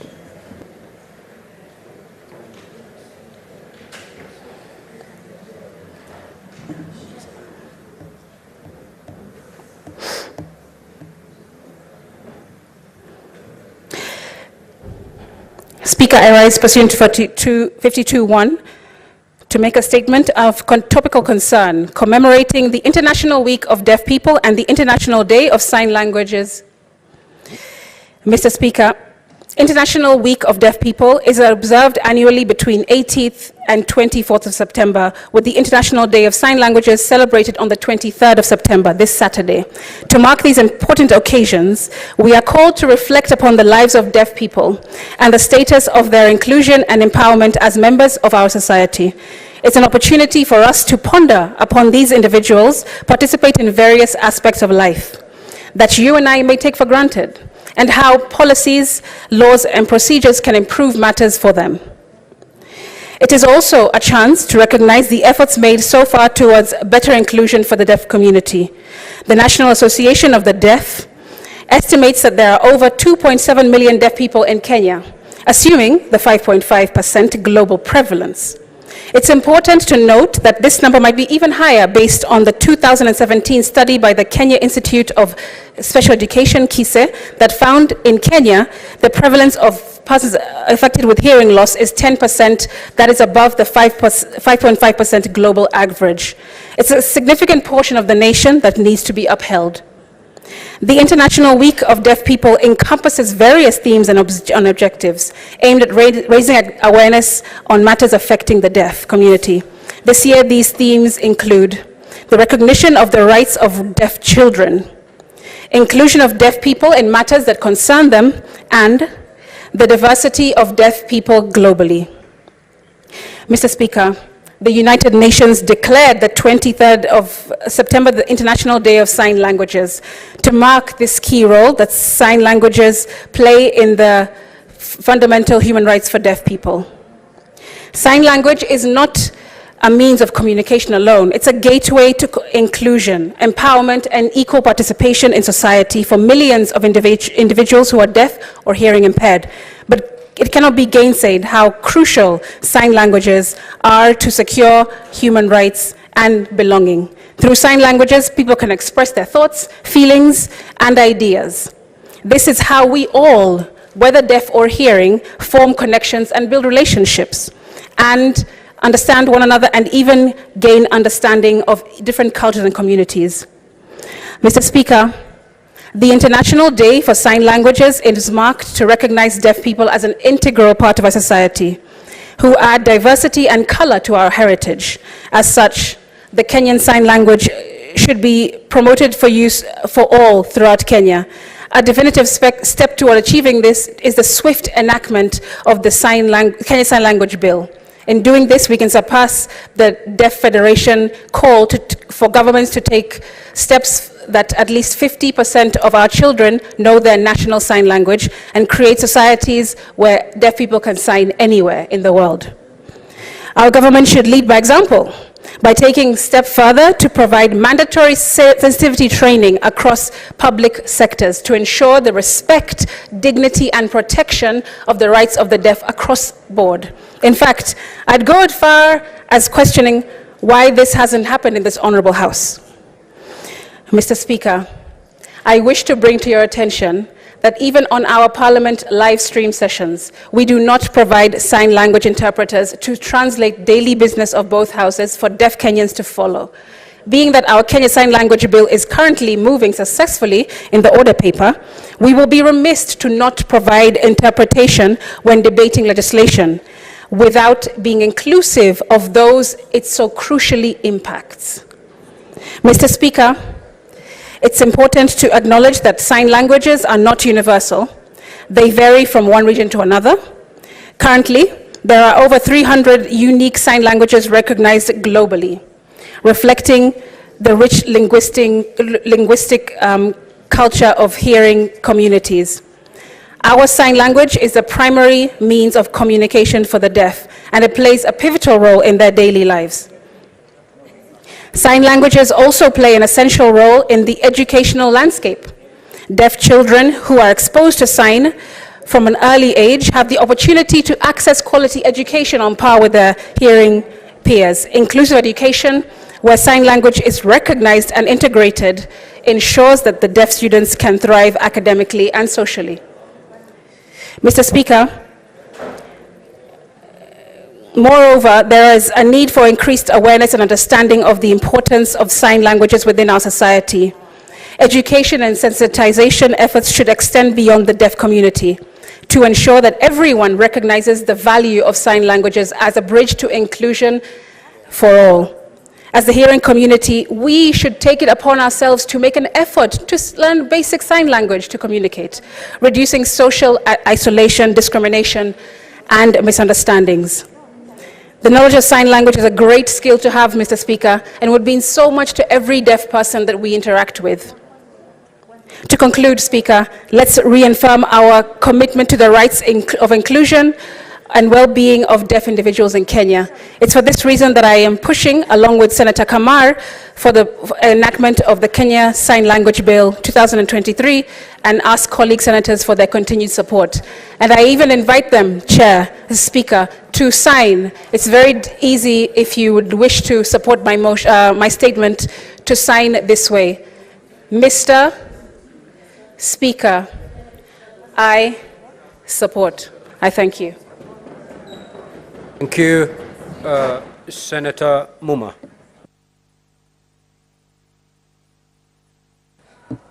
Thank you, Mr. Speaker.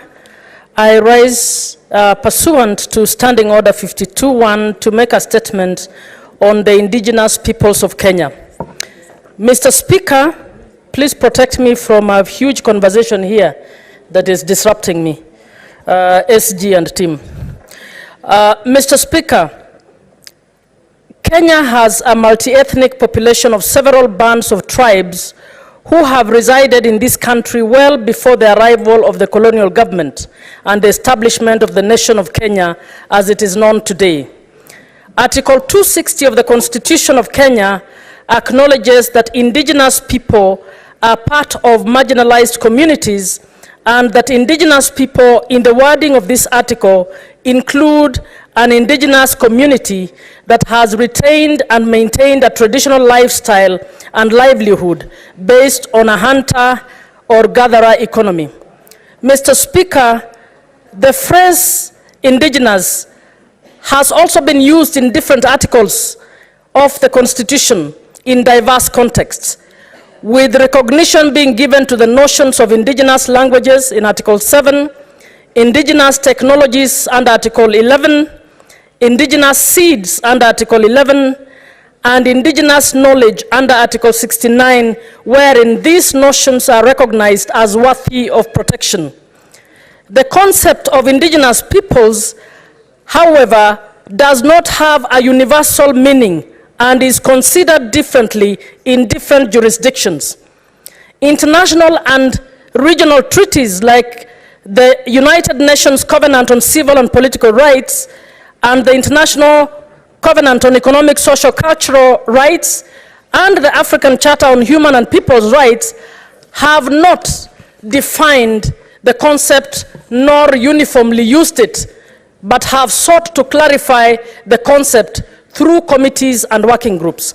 Mr. Speaker, it is concerning that successive governments of Kenya, including the current executive, continue to send mixed signals on the subject of indigenous peoples, wherein the phrase is casually and selectively used depending on the context, as was the case in the recent recognition of indigenous peoples during the Climate Action Summit in Nairobi.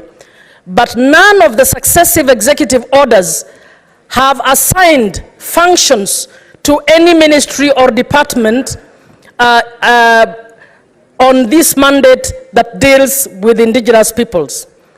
Mr. Speaker, the Kenya government has previously portrayed reluctance in the recognition of indigenous persons, as was the case in the state's submission in the matter of the Endorois community before the African Commission on Human and People's Rights, and in the matter of the Ogiek community before the African Court of Human and People's Rights, and in the Kenyan state report to the UN Committee on Elimination of Racial Discrimination, where the government's position was that treating a part of the multi-ethnic population as indigenous peoples will constitute discrimination and will degrade its celebration of diversity.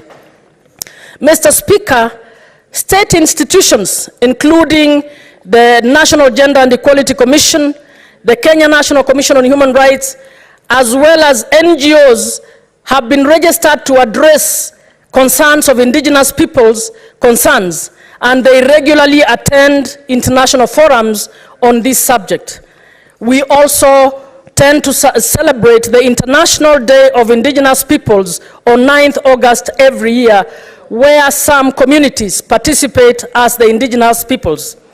From the foregoing, Mr. Speaker, I wish to call upon the Senate Committee on Justice, Legal Affairs and Human Rights to engage the Prime Cabinet Secretary and the Attorney General of Kenya with a view to, one, determining the official legal position of Kenya on indigenous peoples, considering that the country has adopted varying interpretations and arguments in this matter.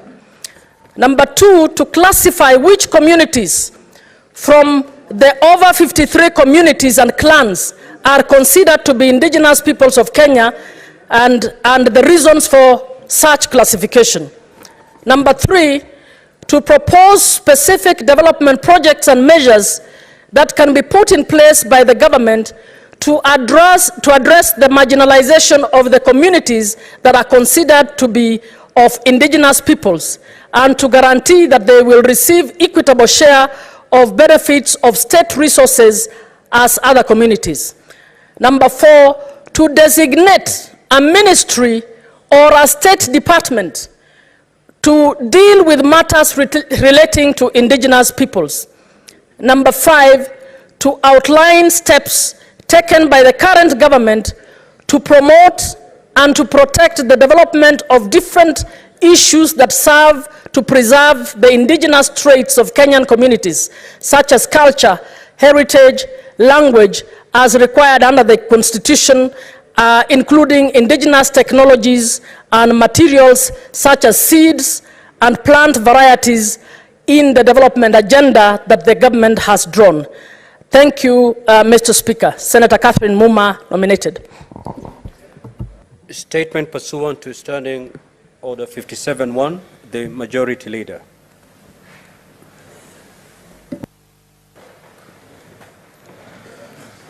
Thank you, Mr. Speaker. Mr. Speaker, sir, I rise to issue this statement, the business of the Senate for the week commencing Tuesday, 26 September 2023, pursuant to Standing Order number 57-1. Mr. Speaker, sir, pursuant to this standing order, I hereby present the business of the Senate. Before I do so, I take this opportunity to welcome all senators back from the recess. We look forward to a fruitful session over the next 4 weeks until 20th of October 2023, when the next short recess is scheduled to begin. Mr. Speaker, during the last recess, the Senate held 2 special sittings on the 29th and on the 31st of August 2023. At these special sittings, the Senate considered and passed a motion on the establishment of the National Dialogue Committee, the Public Finance Management Amendment Bill, National Assembly Bills number 16 of 2023, the Climate Change Amendment Bill, National Assembly Bills number 42 of 2023, and a motion to alter the Senate calendar in respect of Part 5. The Senate also received messages from His Excellency the President on the nominee for the appointment to the position of the chairperson of the Board of the Central Bank of Kenya, and from the National Assembly on the legislation passed by that House. Mr. Speaker, I take this opportunity to thank honorable senators for sacrificing your time during the recess and availing yourselves to conduct this very urgent and important legislative business. Indeed, your dedication, commitment, and sacrifice will play a significant role in making the future of our country better. Mr. Speaker, as indicated in today's order paper, the motion for adoption of the joint report of the Departmental Committee on Finance and National Planning of the National Assembly and the Standing Committee on Finance and Budget of the Senate on the nominee for appointment to the position of the chairperson of the Board of the Central Bank of Kenya is scheduled on order number 8. Debate began yesterday, and I urge honorable senators to fast track it, debate it, and conclude the matter. In terms of other legislative business that are pending consideration in the Senate, there are 28 bills, out of which 22 are at the second reading stage, while 6 are at the committee of the whole. 24 motions are pending conclusion, while 15 petitions have matured for reporting by respective committees. In addition to this, 188 statements are pending conclusion by standing committees, while 22 of questions are pending. 10 of these, of which have been scheduled for response by respective cabinet secretaries on Wednesday, 27th September 2023. Mr. Speaker, I urge that we all play our part in ensuring that the business of the Senate is dispensed with in a timeless manner. This will require committees to table reports as required in the standing orders, movers of business scheduled in the order paper to be available to prosecute their business, and individual senators to turn up for both plenary and committee meetings. The party whips will also be required to mobilize requisite number of county delegations for divisions to be undertaken when due.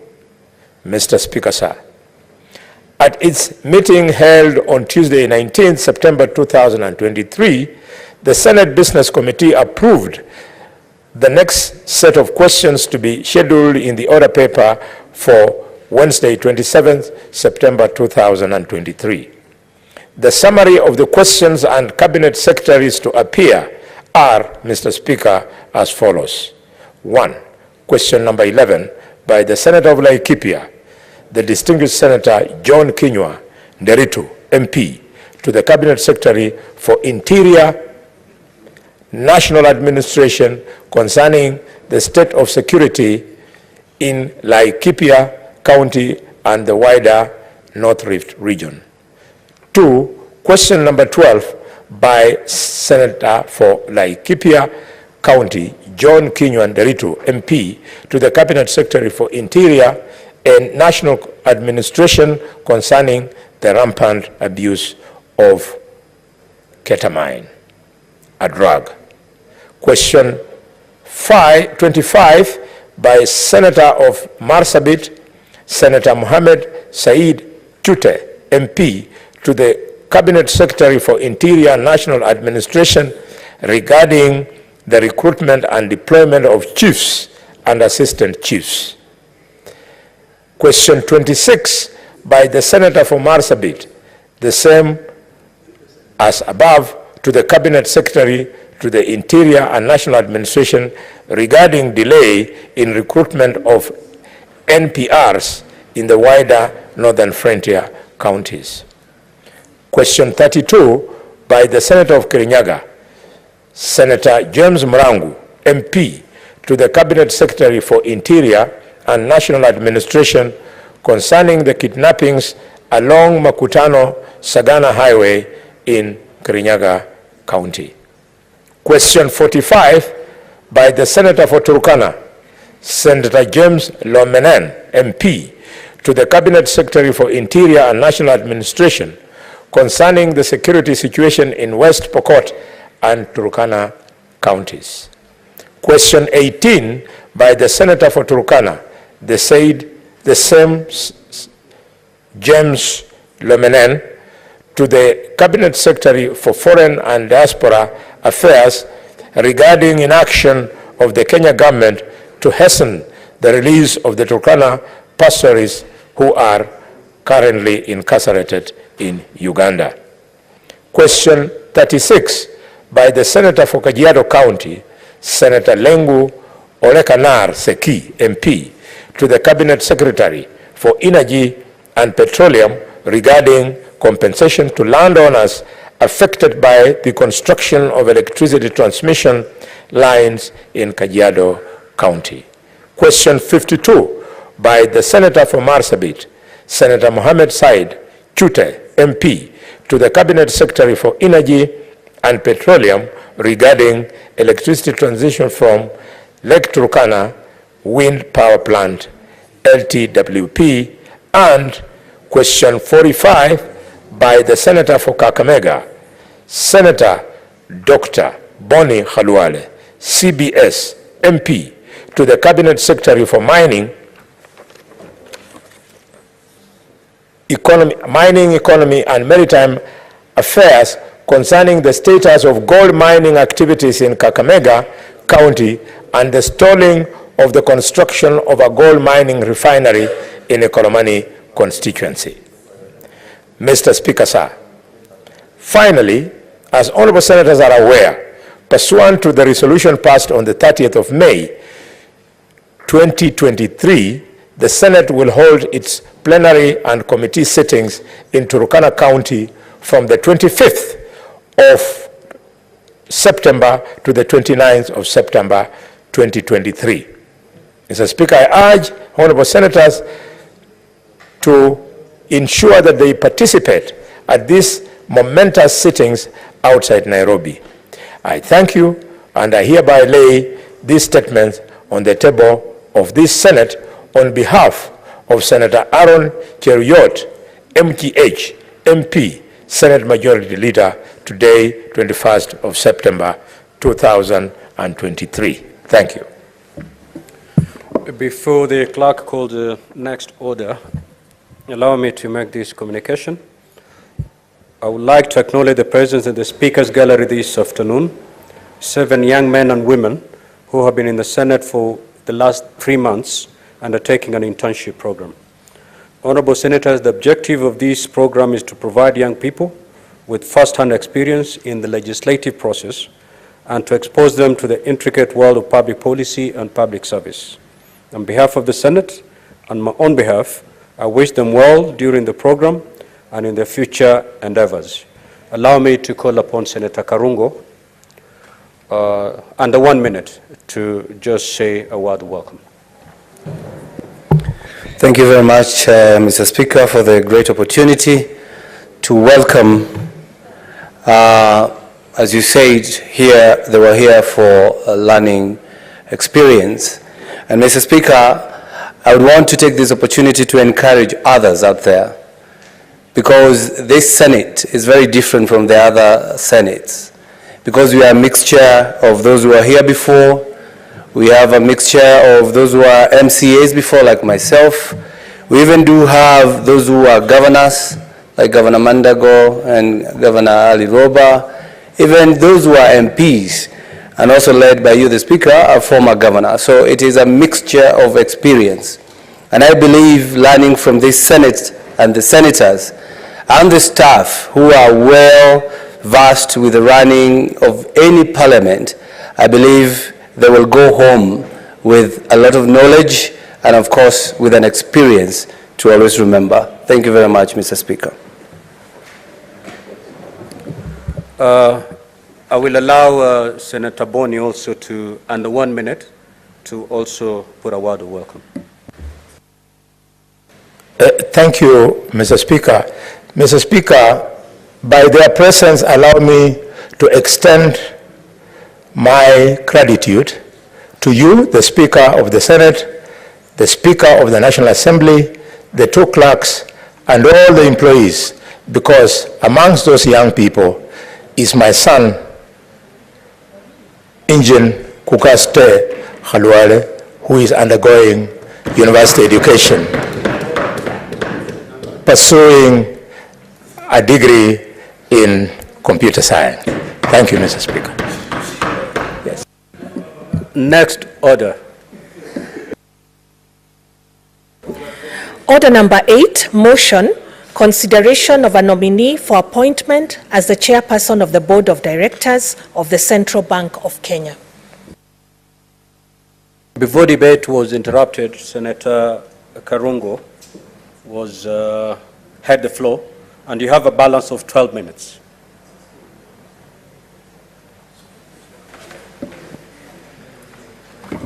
Thank you very much, Mr. Speaker, for giving me this opportunity to finish my contribution on approving the report by the committee on affirming Mr. Musenga to be the chair of the Central Bank.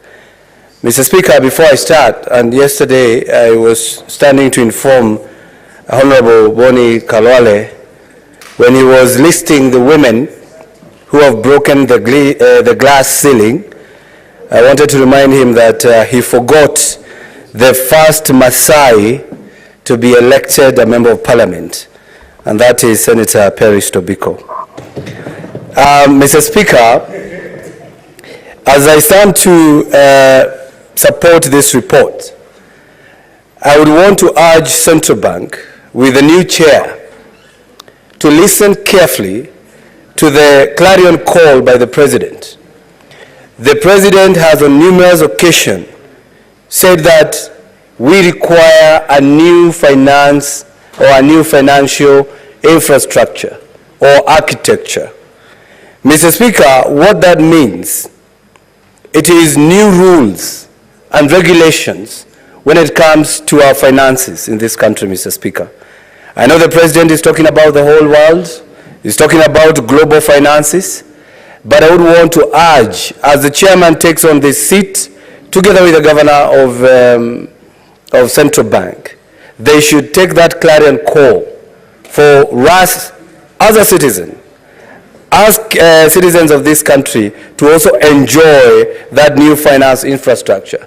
And as I stand here, I think they have already started, Mr. Speaker, because now Safaricom has actually increased the transaction limit from 150 Kenya shillings is now 250. I think that is what we require in this country, Mr. Speaker, that the financial rules, the regulations, and the way the systems work, Mr. Speaker, need to be brought to speed within these economic times, Mr. Speaker. Mr. Speaker, I urge Central Bank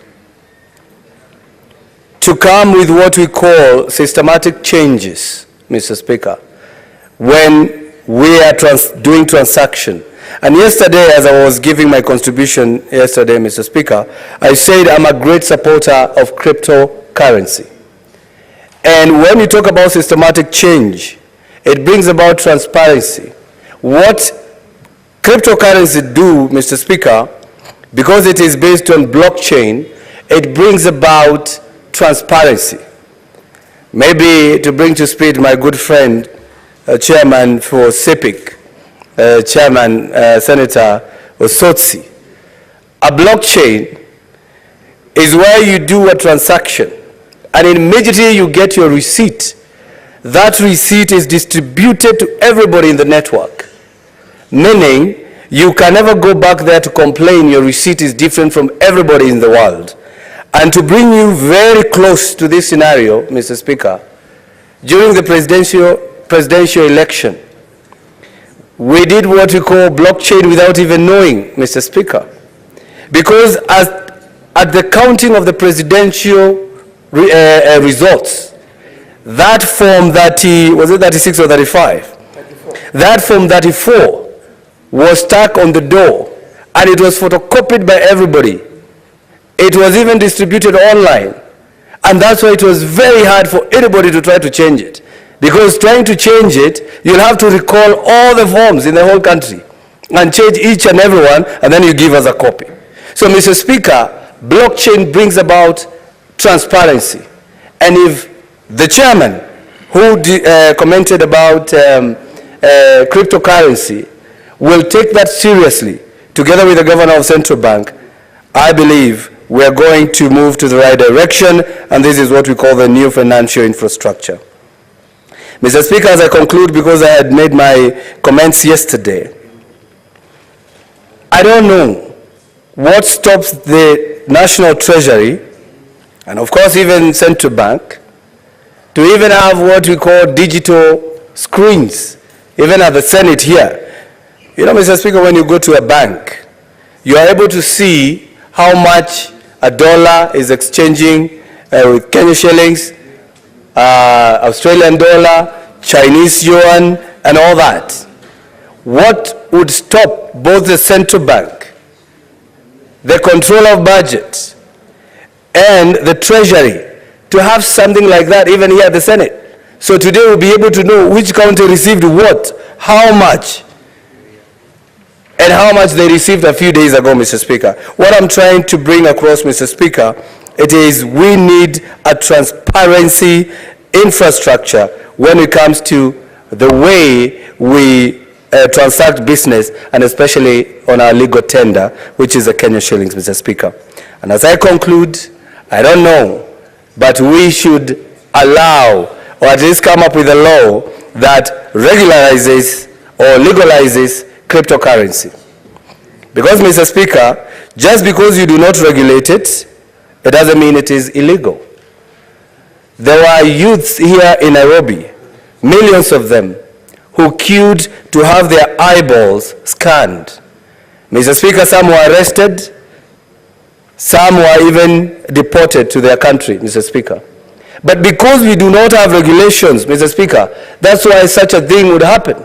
But if there were regulations, the World Coin could have come to the office, either the CMA or the Office of ICT, and come and report this is what we want to do. Then Kenyans could have been protected, Mr. Speaker. So we would want to urge the Central Bank to not just sit there, just to adapt to the changes that are happening in our financial institution, financial system, and financial infrastructure and architecture, so that they go in line with the current world today. Mr. Speaker, I do support.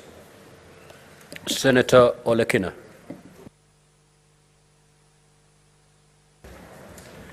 Thank you, Mr. Speaker. Mr. Speaker, I rise to support the committee report on the approval of the nominee as a central government.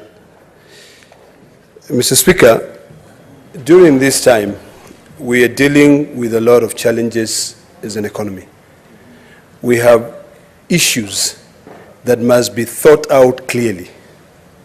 The only way we are going to save this country is by ensuring that we pass or advance economic policies that will be able to really think about the future generation. Mr. Speaker, one of the biggest challenges we have in this country is that a lot of people who are tasked with responsibilities are not qualified enough And in most cases, they are appointed based on who they know or where they've been. But when it comes to the issue of monetary policy, when it comes to the issue of an economy of a country, such as this, where, Mr. Speaker, over the last 3 years, actually 2 years, we have seen the way the exchange currency in this country has gone so down. Today, a dollar is trading at about 150 shillings. And I dare say, all that leads down to the policies. When you look at our neighboring countries, Mr. Speaker, a good example is Ethiopia. Another good example is a country like Rwanda.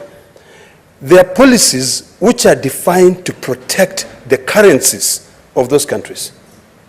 And when you have someone lead the central bank, you should have somebody who understands the consequences and unintended consequences of protecting trade in the country.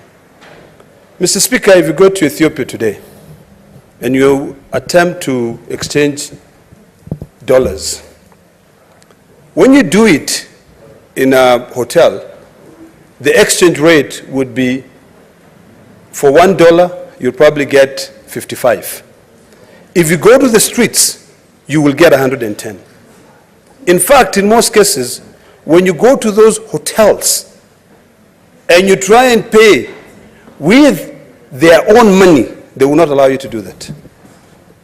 In fact, what they'll tell you, no, you pay with dollars because they want to build that economy. Mr. Speaker, if you trade in a country like Rwanda today and Burundi, it will be very difficult for you to be able to take all your profits out and take them to your country. I am not saying that we should start policies that protects or hinder investors from repatriating their profits. But I think we have to have a balance. This issue where the dollar is constantly on a free fall, it's something which should worry any economist in this country. Any leader in this country should be worried. So I hope as we're discussing, and I know I had a quick chat with Senator Tabitha on the gentleman that we're talking about, where we're talking about to approve his nomination. And she said to me, he's very knowledgeable. I do hope that we're not just coming here to approve for someone else to go and sit in central bank, but then move this country to where no one would want to be. Currently, Mr. Speaker, we have to be very realistic. De La Rue moved out of this country.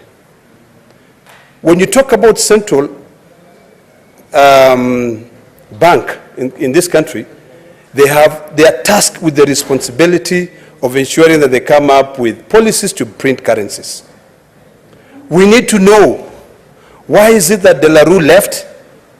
How are we going to be able to print money? And I'm not saying for the sake of trying to stabilize the currency, but sometimes you have notes that become too old, so you want to print new. So I think as we deliberate and we reward Kenyans and talk about people taking over, I think for me what I would actually say is that for this gentleman who have seen the recommendations are quite good, I hope that you can be able to restructure the roadmap to saving this economy. You can be able to, in fact, if you just do one thing, if you stabilize our currency so that we move from being slaves of hard currencies, at least we can talk about Kenya having a future. The biggest challenge we have today is that although Kenya is regarded as the biggest economy in East Africa, or even some might even say in East and Central Africa, because of its stability, the problem we have is that our currency is still a soft currency. You know, I hear people talk about, why is it that we have to trade with the dollar? Why can't we not trade among each other with our currencies? You know, and maybe that's something we need to talk about. Yesterday, Mr. Speaker, I had one of my colleagues talk about the G2G agreement in terms of importing of petroleum into this country. And that G2G, a lot of people don't really understand. The government had nothing to do with the money. The government doesn't own anything. It is the oil marketers that own. But if the dollar continue being on a free fall, the oil marketers will still end up paying a lot of money, and that pain will still go to the citizens. So I think we have to be clear. Maybe we should have had those arrangements basing it on the Kenya shillings. I'll be happy if this gentleman would come up with policies that now would propel our Kenya shillings to be a currency that we can be able to negotiate in the East African community. I was in Arusha the other day, and I was very happy, Mr. Speaker, because I needed to deposit some Kenya shillings in my bank in Kenya. And I was very happy that I walked into Kenya Commercial Bank in Arusha, and I could deposit Kenya shillings, and they reflect immediately. So that shows, and if you go to Rwanda the same, if you go to Uganda the same, where Kenya Commercial Bank is. In fact, Mr. Speaker, I happen to be a trader among the East African countries. The financial institution in those countries. So I think it's about time that we now change our thinking, you know, and not continue being slaves of hard currencies. Today, look at the Kenya shillings. For $1, it's 150 shillings. Very soon, it will be 200 shillings. Suppose we can borrow the policies that are being applied by countries like Ethiopia, countries like Burundi, and then localize it. We don't necessarily have to go the way they go, but we can also localize it so that we can protect our currency. I do hope that the new governor of Central Bank, I hope that this House will approve him, will be able to now think outside the box. We can no longer continue to try and build this economy with a cut and paste. We can no longer continue to build this economy with a textbook description of how you build an economy. We have to now start thinking outside the box and say, what works for us? Mr. Speaker, if you go to a country like Tanzania today, and the Dairy Board of Tanzania has got quotas. They say if you want to export milk to Tanzania, you can only be given a license for up to 6 months, and each consignment, you have to pay some money. And they put a maximum of liters that you can be able to do what? Export to Tanzania. And that is all advised by the central bank in terms of protecting their farmers, so that whatever the farmers have becomes valuable and meaningful. So, Mr. Speaker, we are really trending in very dangerous ground at the moment in terms of trying to save this economy. You know, politics aside, we talk about issues of the bottom up. We talk about issues of different types of economics. But the truth of the matter is our people are suffering. Our currency is one of the things that I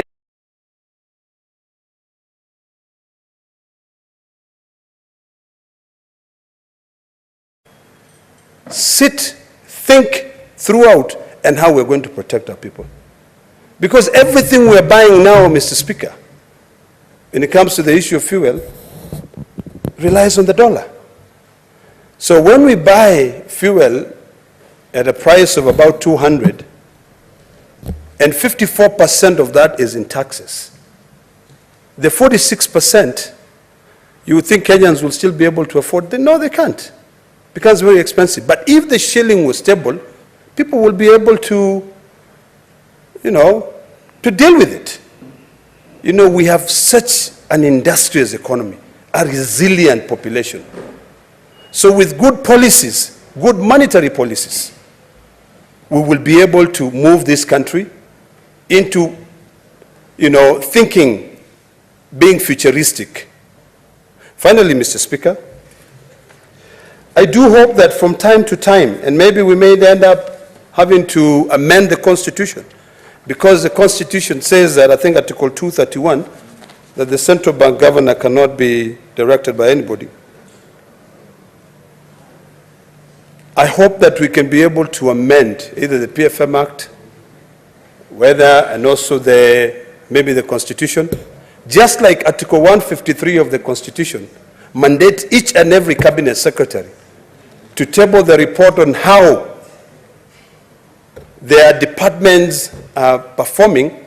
Maybe it is time to consider amending the Constitution, amending the PFM Act, to be able to set timelines and goals and milestones, whereby the central bank governor can be able to come to Parliament and give a report on the efforts that is put in place in terms of developing policy that will end up stabilizing our currencies.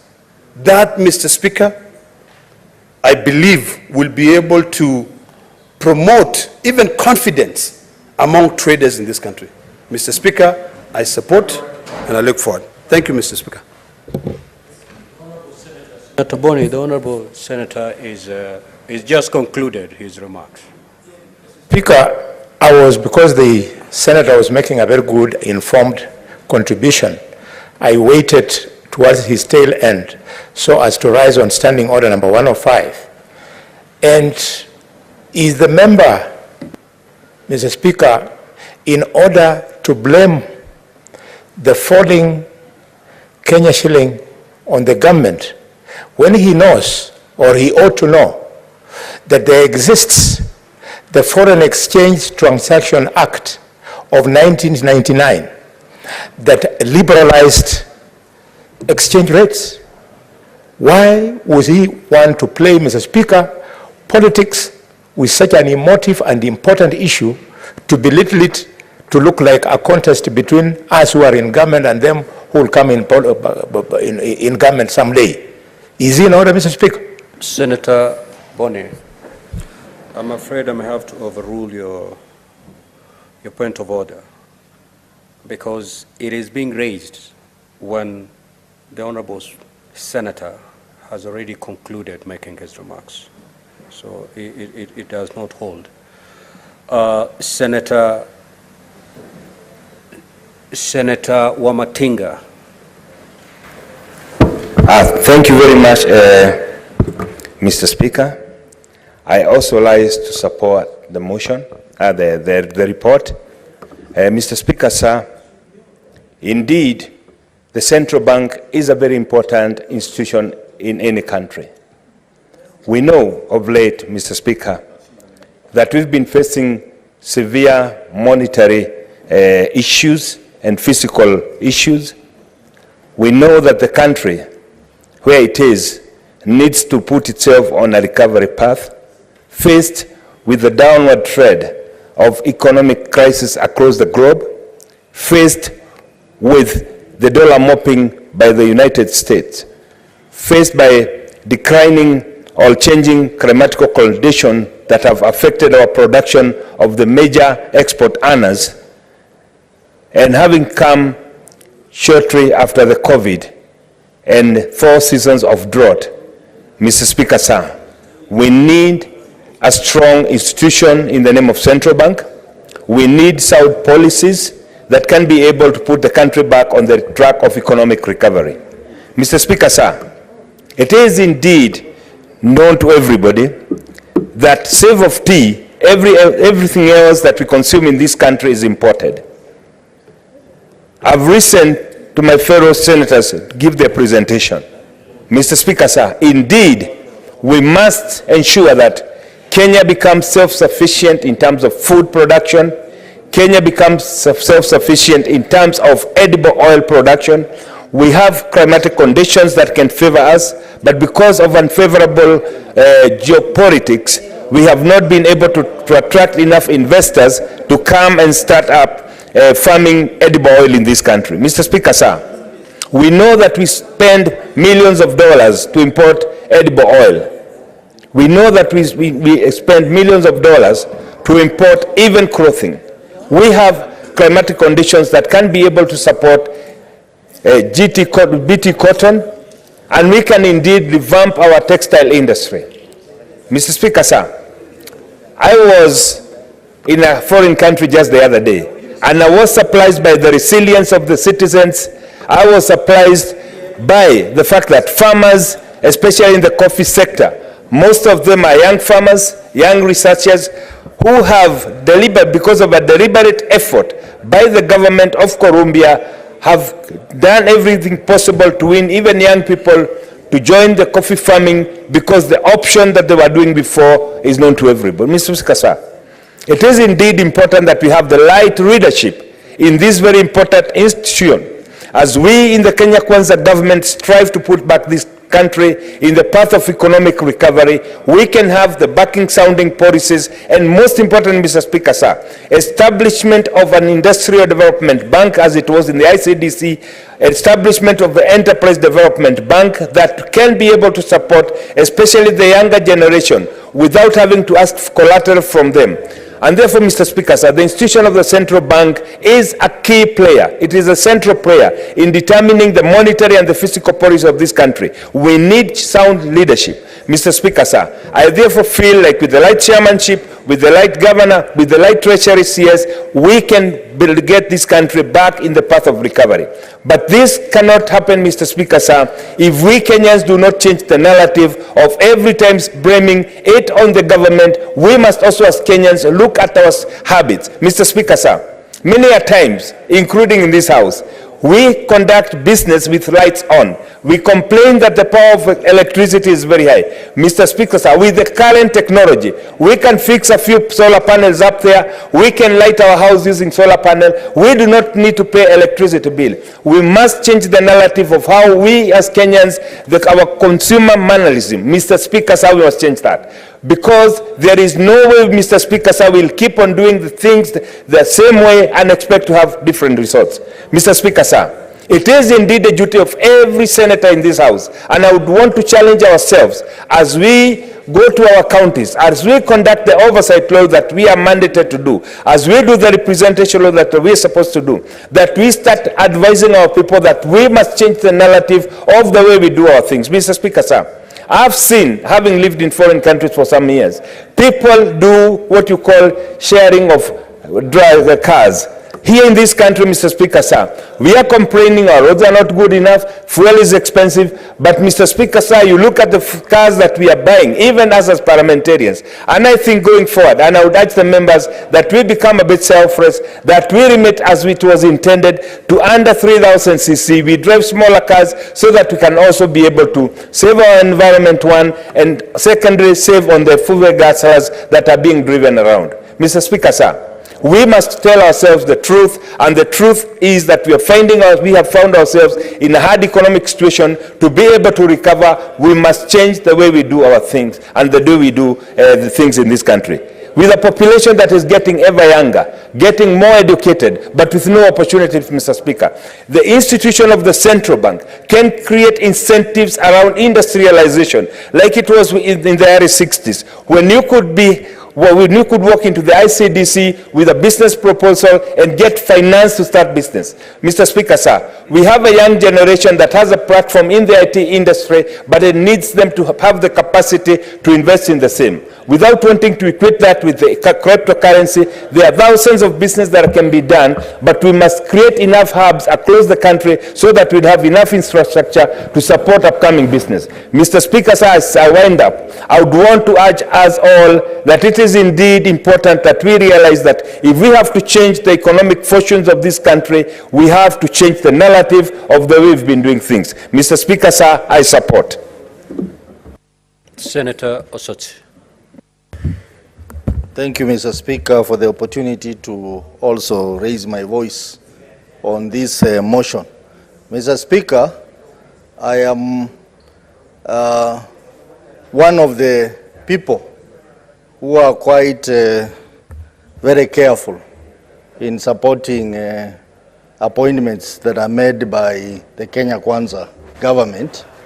But this particular one, Mr. Speaker, I want to say that I fully support Andrew Mukite Musangi to be the chairperson of the central bank, because this particular individual, I know him personally. He is the son of the pioneer Vice Chancellor of Egerton University, Professor Richard Musangi, and I have known him as a very, very serious lawyer on commercial matters, insurance matters. So he's an able person, very experienced and knowledgeable for this position. He may not be belonging to the same political persuasion that some of us have, but I know him as a capable person who is needed at this critical time when this country is facing economic challenges. Mr. Speaker, the role of central bank is to provide the right fiscal and monetary policies for the economy to thrive. And I think Mr. Musangi will provide the leadership that is required for the central bank to achieve an environment that has a sound environment for fiscal and monetary policy. I also expect my good friend Musangi to also take charge of economic management of this country. Because lately, Mr. Speaker, we are now seeing a situation where serious matters of management of economy are now being discussed by those who are supposed to be driving this economy on social media. We have seen comments being made carelessly by people like David Indi on social media, and an economy cannot grow where some of these issues are being discussed carelessly like that. So we look forward to Musangi bringing sanity in central bank and bringing sanity to those who advise the president on how the economy should run, so that we have the right environment that the economy can thrive. And one of the things that Mr. Musangi can deal with is the issue of the exchange rate.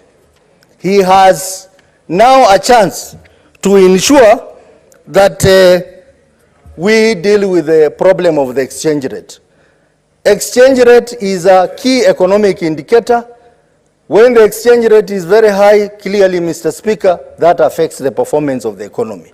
So you cannot say that when the exchange rate is fluctuating upwards, that it has nothing to do with the economy. It has every reason to do with the economy. We are also looking forward to Musangi and the team of advisors to make sure that the decisions which are made, economic decisions, they have fiscal and monetary thinking around them. The G2G deal, I don't think it was well thought out. If it was well thought out and motivated by economic situation we are having, we would not be having this problem. So we look forward as Kenyans in economic improvement, guided by a strong team at the CBK, led by my good friend Musangi. So I want to support this motion and say that I, as a Kenyan, I fully support Andrew Musangi to be the chairperson of Central Bank of Kenya. Mr. Speaker, thank you, and I pray for my friend to perform better, to excel in his role as the chairperson of the CBK. Thank you, Mr. Speaker. Senator Nyamu.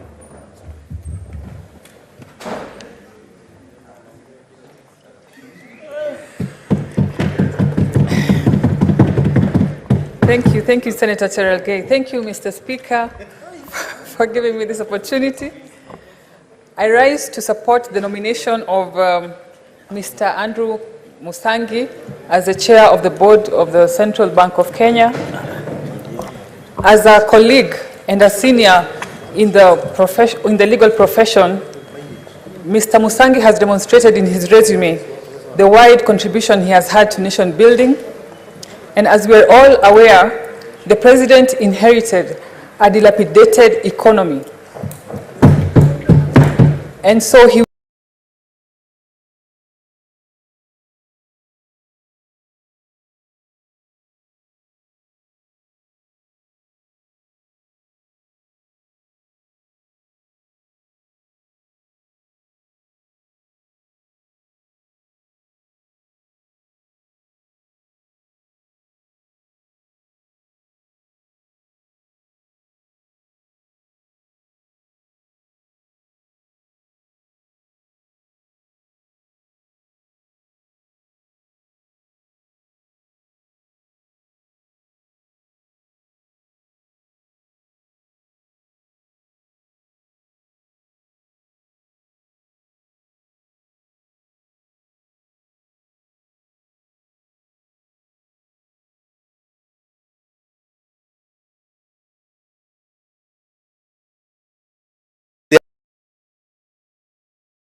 They are tasked with the responsibility of ensuring that they come up with policies to print currencies. We need to know, why is it that De La Rue left?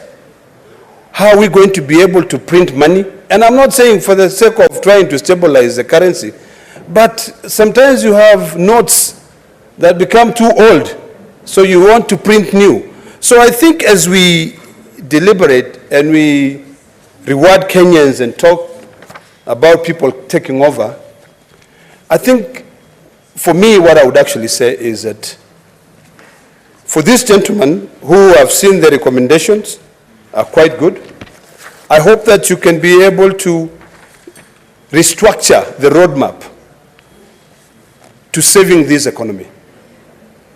You can be able to, in fact, if you just do one thing, if you stabilize our currency, so that we move from being slaves of hard currencies, at least we can talk about Kenya having a future.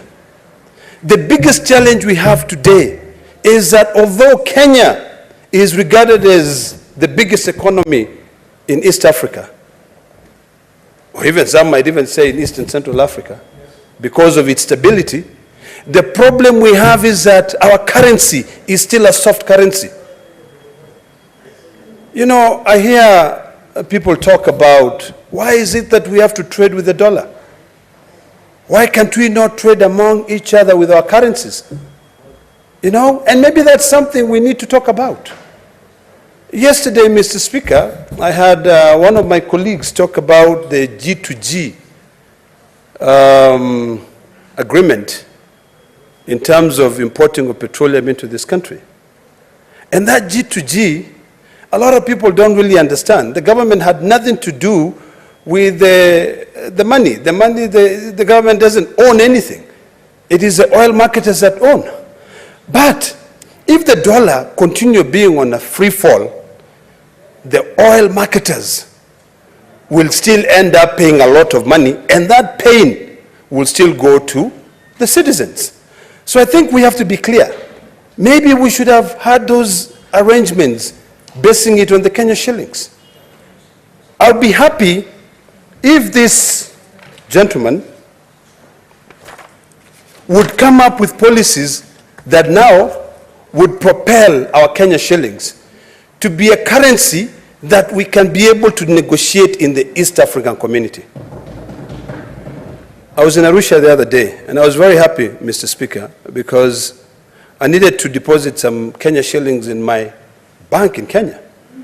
And I was very happy that I walked into Kenya Commercial Bank in Arusha, and I could deposit Kenya shillings and they reflect immediately. So that shows, and if you go to Rwanda the same, if you go to Uganda the same, where Kenya Commercial Bank is. In fact, if you trade, Mr. Speaker, I happen to be a trader among the East African countries, the financial institution in those countries will tell you that it is easier for me to pay you in Kenya shillings than to pay you in dollars. So I think it's about time that we now change our thinking, you know, and not continue being slaves of hard currencies. Today, look at the Kenya shillings. For $1, it's 150 shillings. Very soon it will be 200 shillings. Suppose we can borrow the policies that are being applied by countries like Ethiopia, countries like Burundi, and then localize it. We don't necessarily have to go the way they go, but we can also localize it so that we can protect our currency. I do hope that the new governor of Central Bank, I hope that this House will approve him, will be able to now think outside the box. We can no longer continue to try and build this economy with a cut and paste. We can no longer continue to build this economy with a textbook description of how you build an economy. We have to now start thinking outside the box and say, what works for us? Mr. Speaker, if you go to a country like Tanzania today, and the Dairy Board of Tanzania has got quotas. They say if you want to export milk to Tanzania farmers, so that whatever the farmer... to underscore the fact that the nomination of Mr. Andrew Mukite Musangi is indeed a very spot-on nomination, and not to cast aspersions on the other nominations that the Kenya Kwanza government has actually done in the past. But this is a guy who has extreme capacities. He's extremely a brilliant man. I have looked at his resume. He is an expert in banking and finance law, and that's the guy we need in this current dispensation. Mr. Speaker, I just want to take a few minutes to urge Kenyans at large to allow the government of the day to fix the economy. We cannot afford to continue trivializing and continue politicizing our economy. The economy is in bad shape, and that's a hard cold fact, Mr. Speaker. And I know my friend Andrew Mukite Musangi is alive to this fact, and he is up to the task, and his work is well cut out for him. Iron sharpens iron. I wish all the best to Mr. Andrew Mukite Musangi. You know what you need to do in terms of stabilizing the dollar and easing the pressure on the Kenya shilling, as well as addressing many other issues my colleagues have spoken about, the cryptocurrency, the issue of opening up our cash deposits rule, so that at least the economy can be opened and Kenyans can be able to trade freely and in a much more wider capacity. Thank you, Mr. Speaker. I support the nomination. Thank you. Senator Gataya. I am very sure that this president means well for this country. That's why he is speaking the very best praise that we have with this country. I have personally never interacted with Musangi, but I've listened to quite a number of attributes that have been heaped upon him by those that have worked close to him, including Chimera. And I'm happy that with those kind of arrangements, Kenya is going to be stable economically, because we have seen other sectors where His Excellency the President has picked the very best, and I'm very sure in the next few months we are not going to experience the kind of escalations that we are experiencing currently. So, Honorable Speaker, I support and I wish Honorable Musangi the very best as the Chair CBK. Senator Miraj.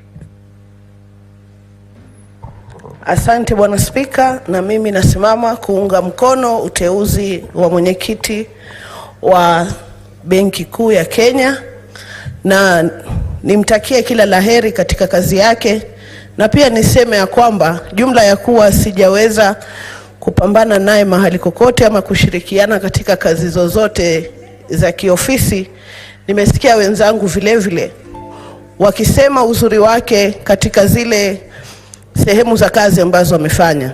Mimi naunga mkono uteuzi huo kama seneta kutoka kule Mombasa. Asante. Senator Wafula. Asante Mheshimiwa Spika kwa nafasi hii. Ningependa kujiunga na maseneta wenzangu kukubali ama kutia sahihi uteuzi wa wakili Musangi kwa mwenyekiti wa Benki Kuu ya nchi ya Kenya. Mimi kama seneta wa kaunti ya Bungoma ninatia kidole cha ndio kwa sababu Musangi ni mzawa wa kaunti ya Bungoma. Vile vile mnamjua mwanabondia shupavu wa Nyonyi, mwanariadha wa Nyonyi, na wote wazuri kama Chebukati wanatoka Bungoma. Sasa Waswahili husema chema cha jiuza kibaya cha jitembeza. Wengi mmezungumza hapa sifa za Mheshimiwa Musangi. Ni kwamba chema cha jiuza. Sitaki kumsahau Daktari Papa wa Roma, spika wa bunge la kitaifa, pia anatoka Bungoma. Cha msingi ni sera, sheria, mikakati, falsafa za kiuchumi kuhakikisha kwamba nchi ya Kenya inarejelea hadhi yake kimataifa katika mchakato wa uchumi wa kimataifa. Na sina budi kutia sahihi na kusema kwamba rais na bunge limefanya jambo muhimu kumchagua kijana msomi kutoka Bungoma kuwakilisha serikali katika Benki Kuu na kuhakikisha kwamba mchakato wa chini juu unatimizwa katika awamu ya miaka 5 ya Kenya Kwanza. Kwa hayo machache nashukuru Mheshimiwa Spika kwa nafasi hii na kumtakia Musangi kila laheri katika uchapakazi wake katika nafasi hiyo katika Benki ya Kitaifa. Asante. Senator Cherange.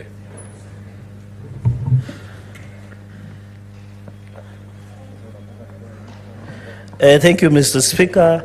I also rise to support this motion on appointment of Wakili Andrew Musangi Mukite.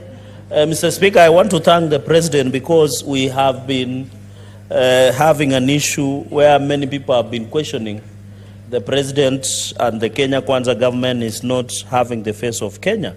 But I'm happy today that when you look at the appointment of the chairperson who is going to chair Central Bank of Kenya board being a Kenyan, and therefore, Mr. Speaker, I think we need to note that the government is doing its best, especially the President, in appointing and ensuring that there is face of Kenya, Mr. Speaker.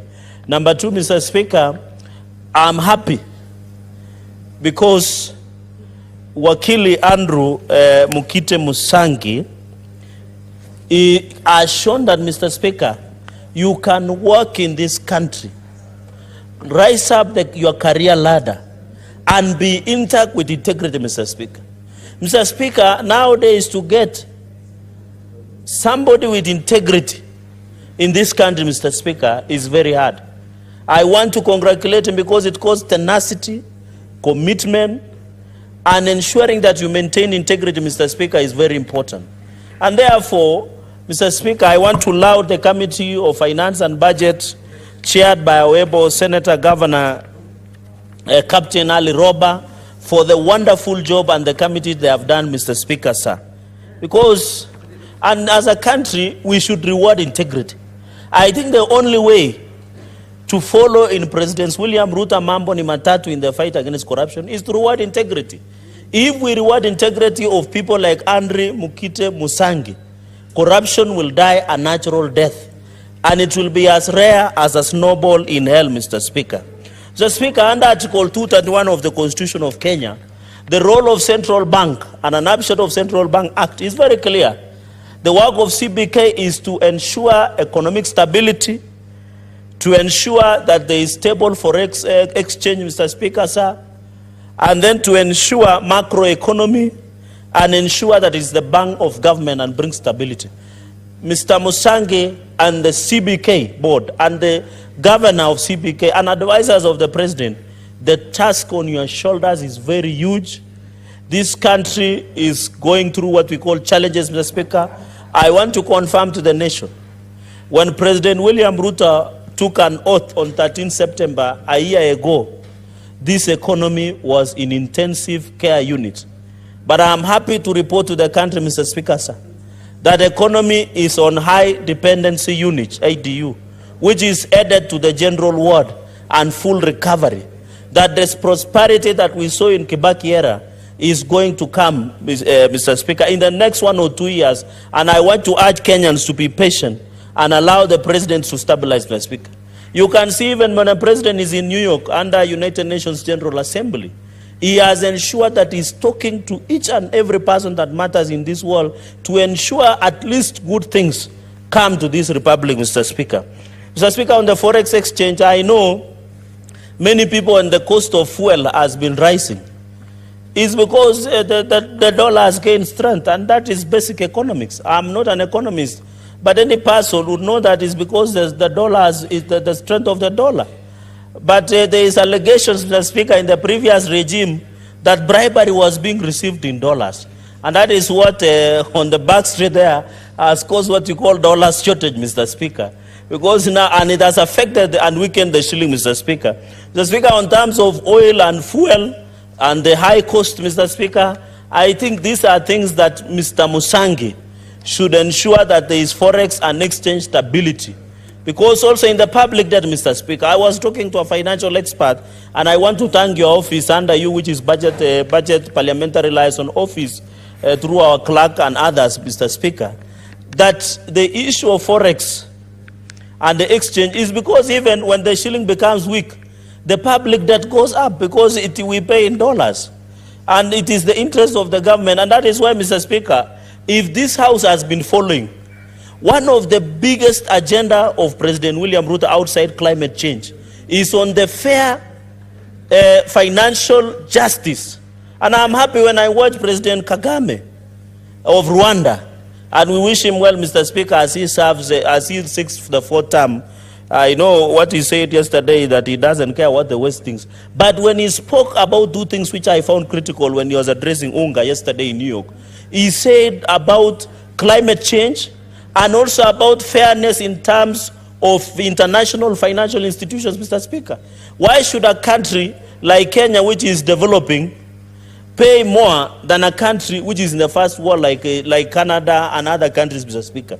So I want to thank the president because the fact that he's pushing African nations to rally behind him and start for what we call fairness in financial systems from the World Bank, from Bretton institutions, it will assist that we get fairness and justice, Mr. Speaker. And these are the things that we would like to see, Mr. Speaker. The position of government has not been to dismiss anybody through Twitter or to call to look down upon Kenyans, Mr. Speaker, because this government was formed to fix the mess and economic mess that was there, Mr. Speaker. So on the issue of, and we want to ask the country, Mr. Speaker, to be patient because when the dollar will stabilize, of course the cost of fuel will come down, especially from January, Mr. Speaker, and as we approach winter in parts of America and other places, Mr. Speaker. And also you are aware there is war in Ukraine and Russia, which has greatly affected. And Mr. Speaker, and I want to tell the country, because we are truthful men, that the issue of fuel, Kenya does not produce fuel. That's a fact. Number two, I want to challenge the Committee of Energy. I saw Senator Matinga talking, to go and find out what happened to the tool oil in Turkana. What is it? What are we supposed to do? Number two, Mr. Speaker, the oil-producing countries under OPEC decided to sit down and cut the supply of fuel into the market. And yet the demand is still very high. You remember even during COVID, Mr. Speaker, they had supply OPEC, and that is the challenge that we can still talk about, Mr. Speaker. Mr. Speaker, the fourth point is on the giving the fact about the public debt. We are aware, Mr. Speaker, and I hope under Article 125, which Musangi should be aware, Mukite, that when the parliament shall require him, and it does not mean National Assembly, it means National Assembly and the Senate, Mr. Speaker. We will expect him to lead, even in appearing before our Senate Committee on Finance chaired by Captain Ali Roba, Senator, and his members, Mr. Speaker, and when called upon and require. Mr. Speaker, I saw the other day, and we are not interested in fighting with the National Assembly. And those fights are fruitless. That the National Assembly indicated that they want only to be the ones approving and being briefed, Mr. Speaker. And that is why they rejected our amendments. I hope we will send strong men and women of the Senate to the mediation committee and try and talk sense to members of National Assembly that public debt is a concern of all Kenyans. Unless they are telling us, Mr. Speaker, there are Kenyans who are in counties and there are Kenyans who are in Kenya. Because what I know is 47 county governments, one nation, one people under God, Mr. Speaker. Mr. Speaker, another issue I wanted to raise is on the withdrawals. And I heard my brother Senator Kisang from Elgeyo Marakwet talk about 1 million, Mr. Speaker. Nowadays, to withdraw 1 million, you must tell us how many milk of cows you have sold, Mr. Speaker, from where, how many cows, how many, what we have sold. Mr. Speaker, while we appreciate this limit is important for money laundering and fighting issues of money laundering, we must be realistic. Why don't we raise even 20 million Kenyan shillings? It's even, because if you have to withdraw 5 million, Mr. Speaker, you will need a lot of clearance, Mr. Speaker. So we are requesting, and I hope Chairperson Andrew Mukite Musangi, the chair, who we have given him blessings, allow us to withdraw up to 20 million, Mr. Speaker, because 1 million is not enough.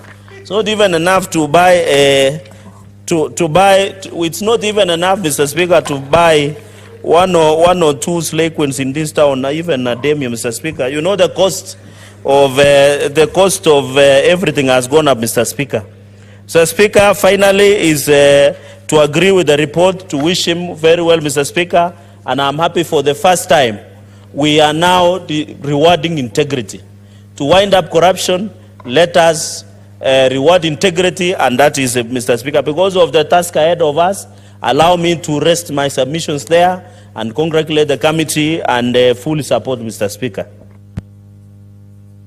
Thank you, honorable members. As you are aware, we have a kumekucha to handle, and therefore at this juncture I will call upon the mover to reply.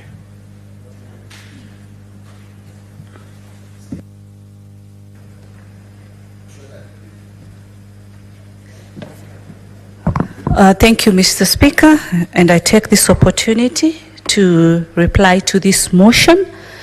Very much greatly, thanking all the colleagues who've been able to contribute to this particular great motion in regards to the opportunity for the chair of CBK, led by none other than Senator Boni, who seconded this motion. I really want to appreciate, and still appreciate all the other senators, starting with Senator Tangwa, Ledama, Senator Miraj, Senator Karen, Senator Wafula, Gataya, Chimera, Senator Kisang, Senator Sosi, and none other than Senator Cheralgai.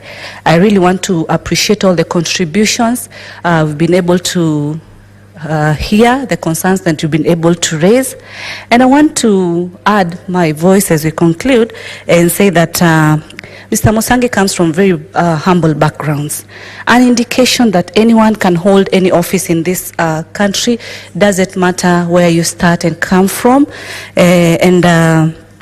He's been able to also have a good background in terms of his experience of 28 years matters, governance, leadership within the different corporate sectors that is being able to have very high value. As yesterday I indicated, this is a man who's been able to build up his wealth, his worth of $1 billion, and this is very great at a personal level, how he's been able to grow his empire for a long duration. Discussions have ranged from different economic industrials, the currency, the dollar rate. All these colleagues have been able to raise, and I believe working with the other colleagues in Central Bank, that is the governor and also the deputy governor, Madam Susan, we believe that they are going to make changes and improve the economy of this country. They are also going to advise correctly matters finance, matters economy in this particular nation. At the same time, I want to finish, Mr. Speaker, by stating and acknowledging that His Excellency the President has appointed a man who is very competent, who is eloquent, who understands his roles very much. And this is an indication that anybody from any region, from any tribe, can be able to hold a position in this country, and a clear indication that there is diverse opportunities in this country. I want to say that in regards to matters, fraudulent bank withdrawals, something that I've been very keen on with our vetting process. I believe that the leadership of the CBK, led by the governor, and also with the new chair coming on board, they are going to ensure that Kenyans' money are safe. The issues that we've seen in terms of fraudulent withdrawals are going to be dealt with. Strict measures are going to be put. At the moment, we have over 42, we have actually 42 banks in this country. And we believe that these banks are actually more than enough and should be able to ensure that they offer Kenyans what they did in terms of economic support, different financial muscles from different business entrepreneurs. So in those many few remarks, Mr. Speaker, I do beg to reply.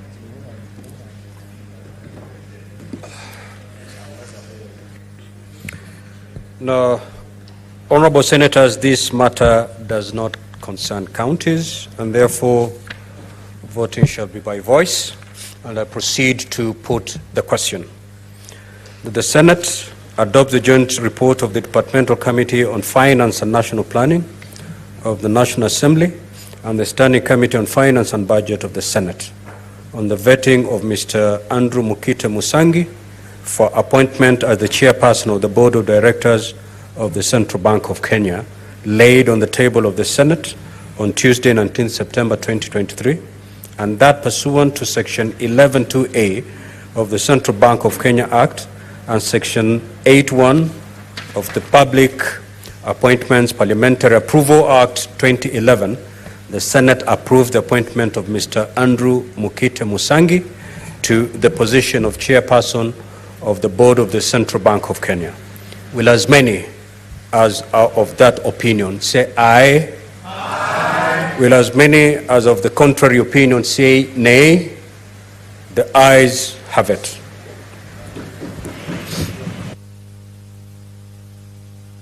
Yes, what is your point of order, Senator Boni? Mr. Speaker, sir, I rise under Standing Order number 35 to move that the Senate do now adjourn, Mr. Speaker, for the reason that the Senate anticipates to go and hold sittings outside Nairobi, specifically in Turkana County.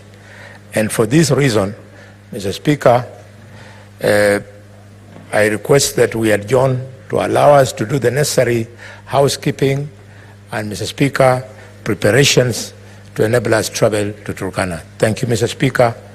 I request Senator Chimera. I request Senator Chimera to second me.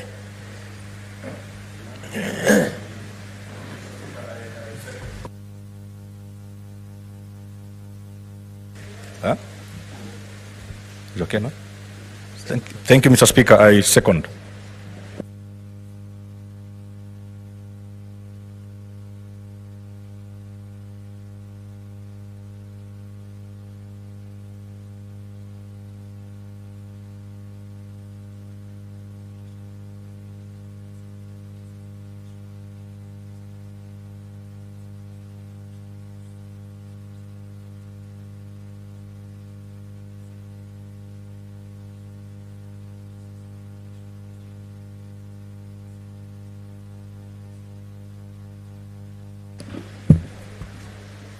Honorable Senators, I now proceed to propose the question that the Senate do now adjourn to address the plenary and committee sittings to be held in the coming week in Turkana County. I do not see any member interested in debating that motion, and therefore I will straight away proceed to put the question. That is, the Senate do now adjourn to address plenary and committee sittings to be held in the coming week in Turkana County. Will as many as of this opinion say aye? Aye. Will as many as of the contrary opinion say nay? The ayes have it.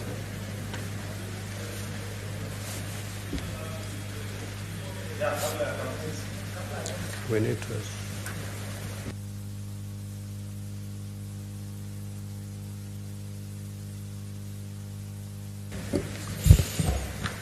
to. Now, honorable senators, be upstanding. The Senate therefore stand adjourned until Tuesday, 26 September 2023 at 2:30 p.m. at the Turkana County Assembly Chamber in Lodwar, Turkana County. Thank you.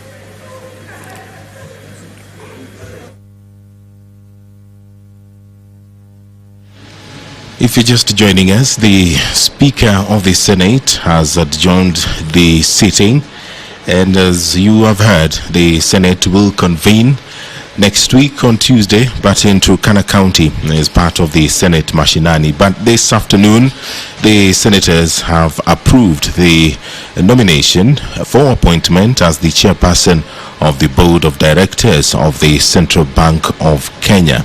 This is Mr. Andrew Mukite Musangi. My name is Edward Kabasa. I hope you enjoyed your viewing. I now hand you back to the normal broadcasting at the Kenya Broadcasting Corporation, but you can always revisit this live broadcast on YouTube courtesy of the Parliament of Kenya YouTube channel. Good evening.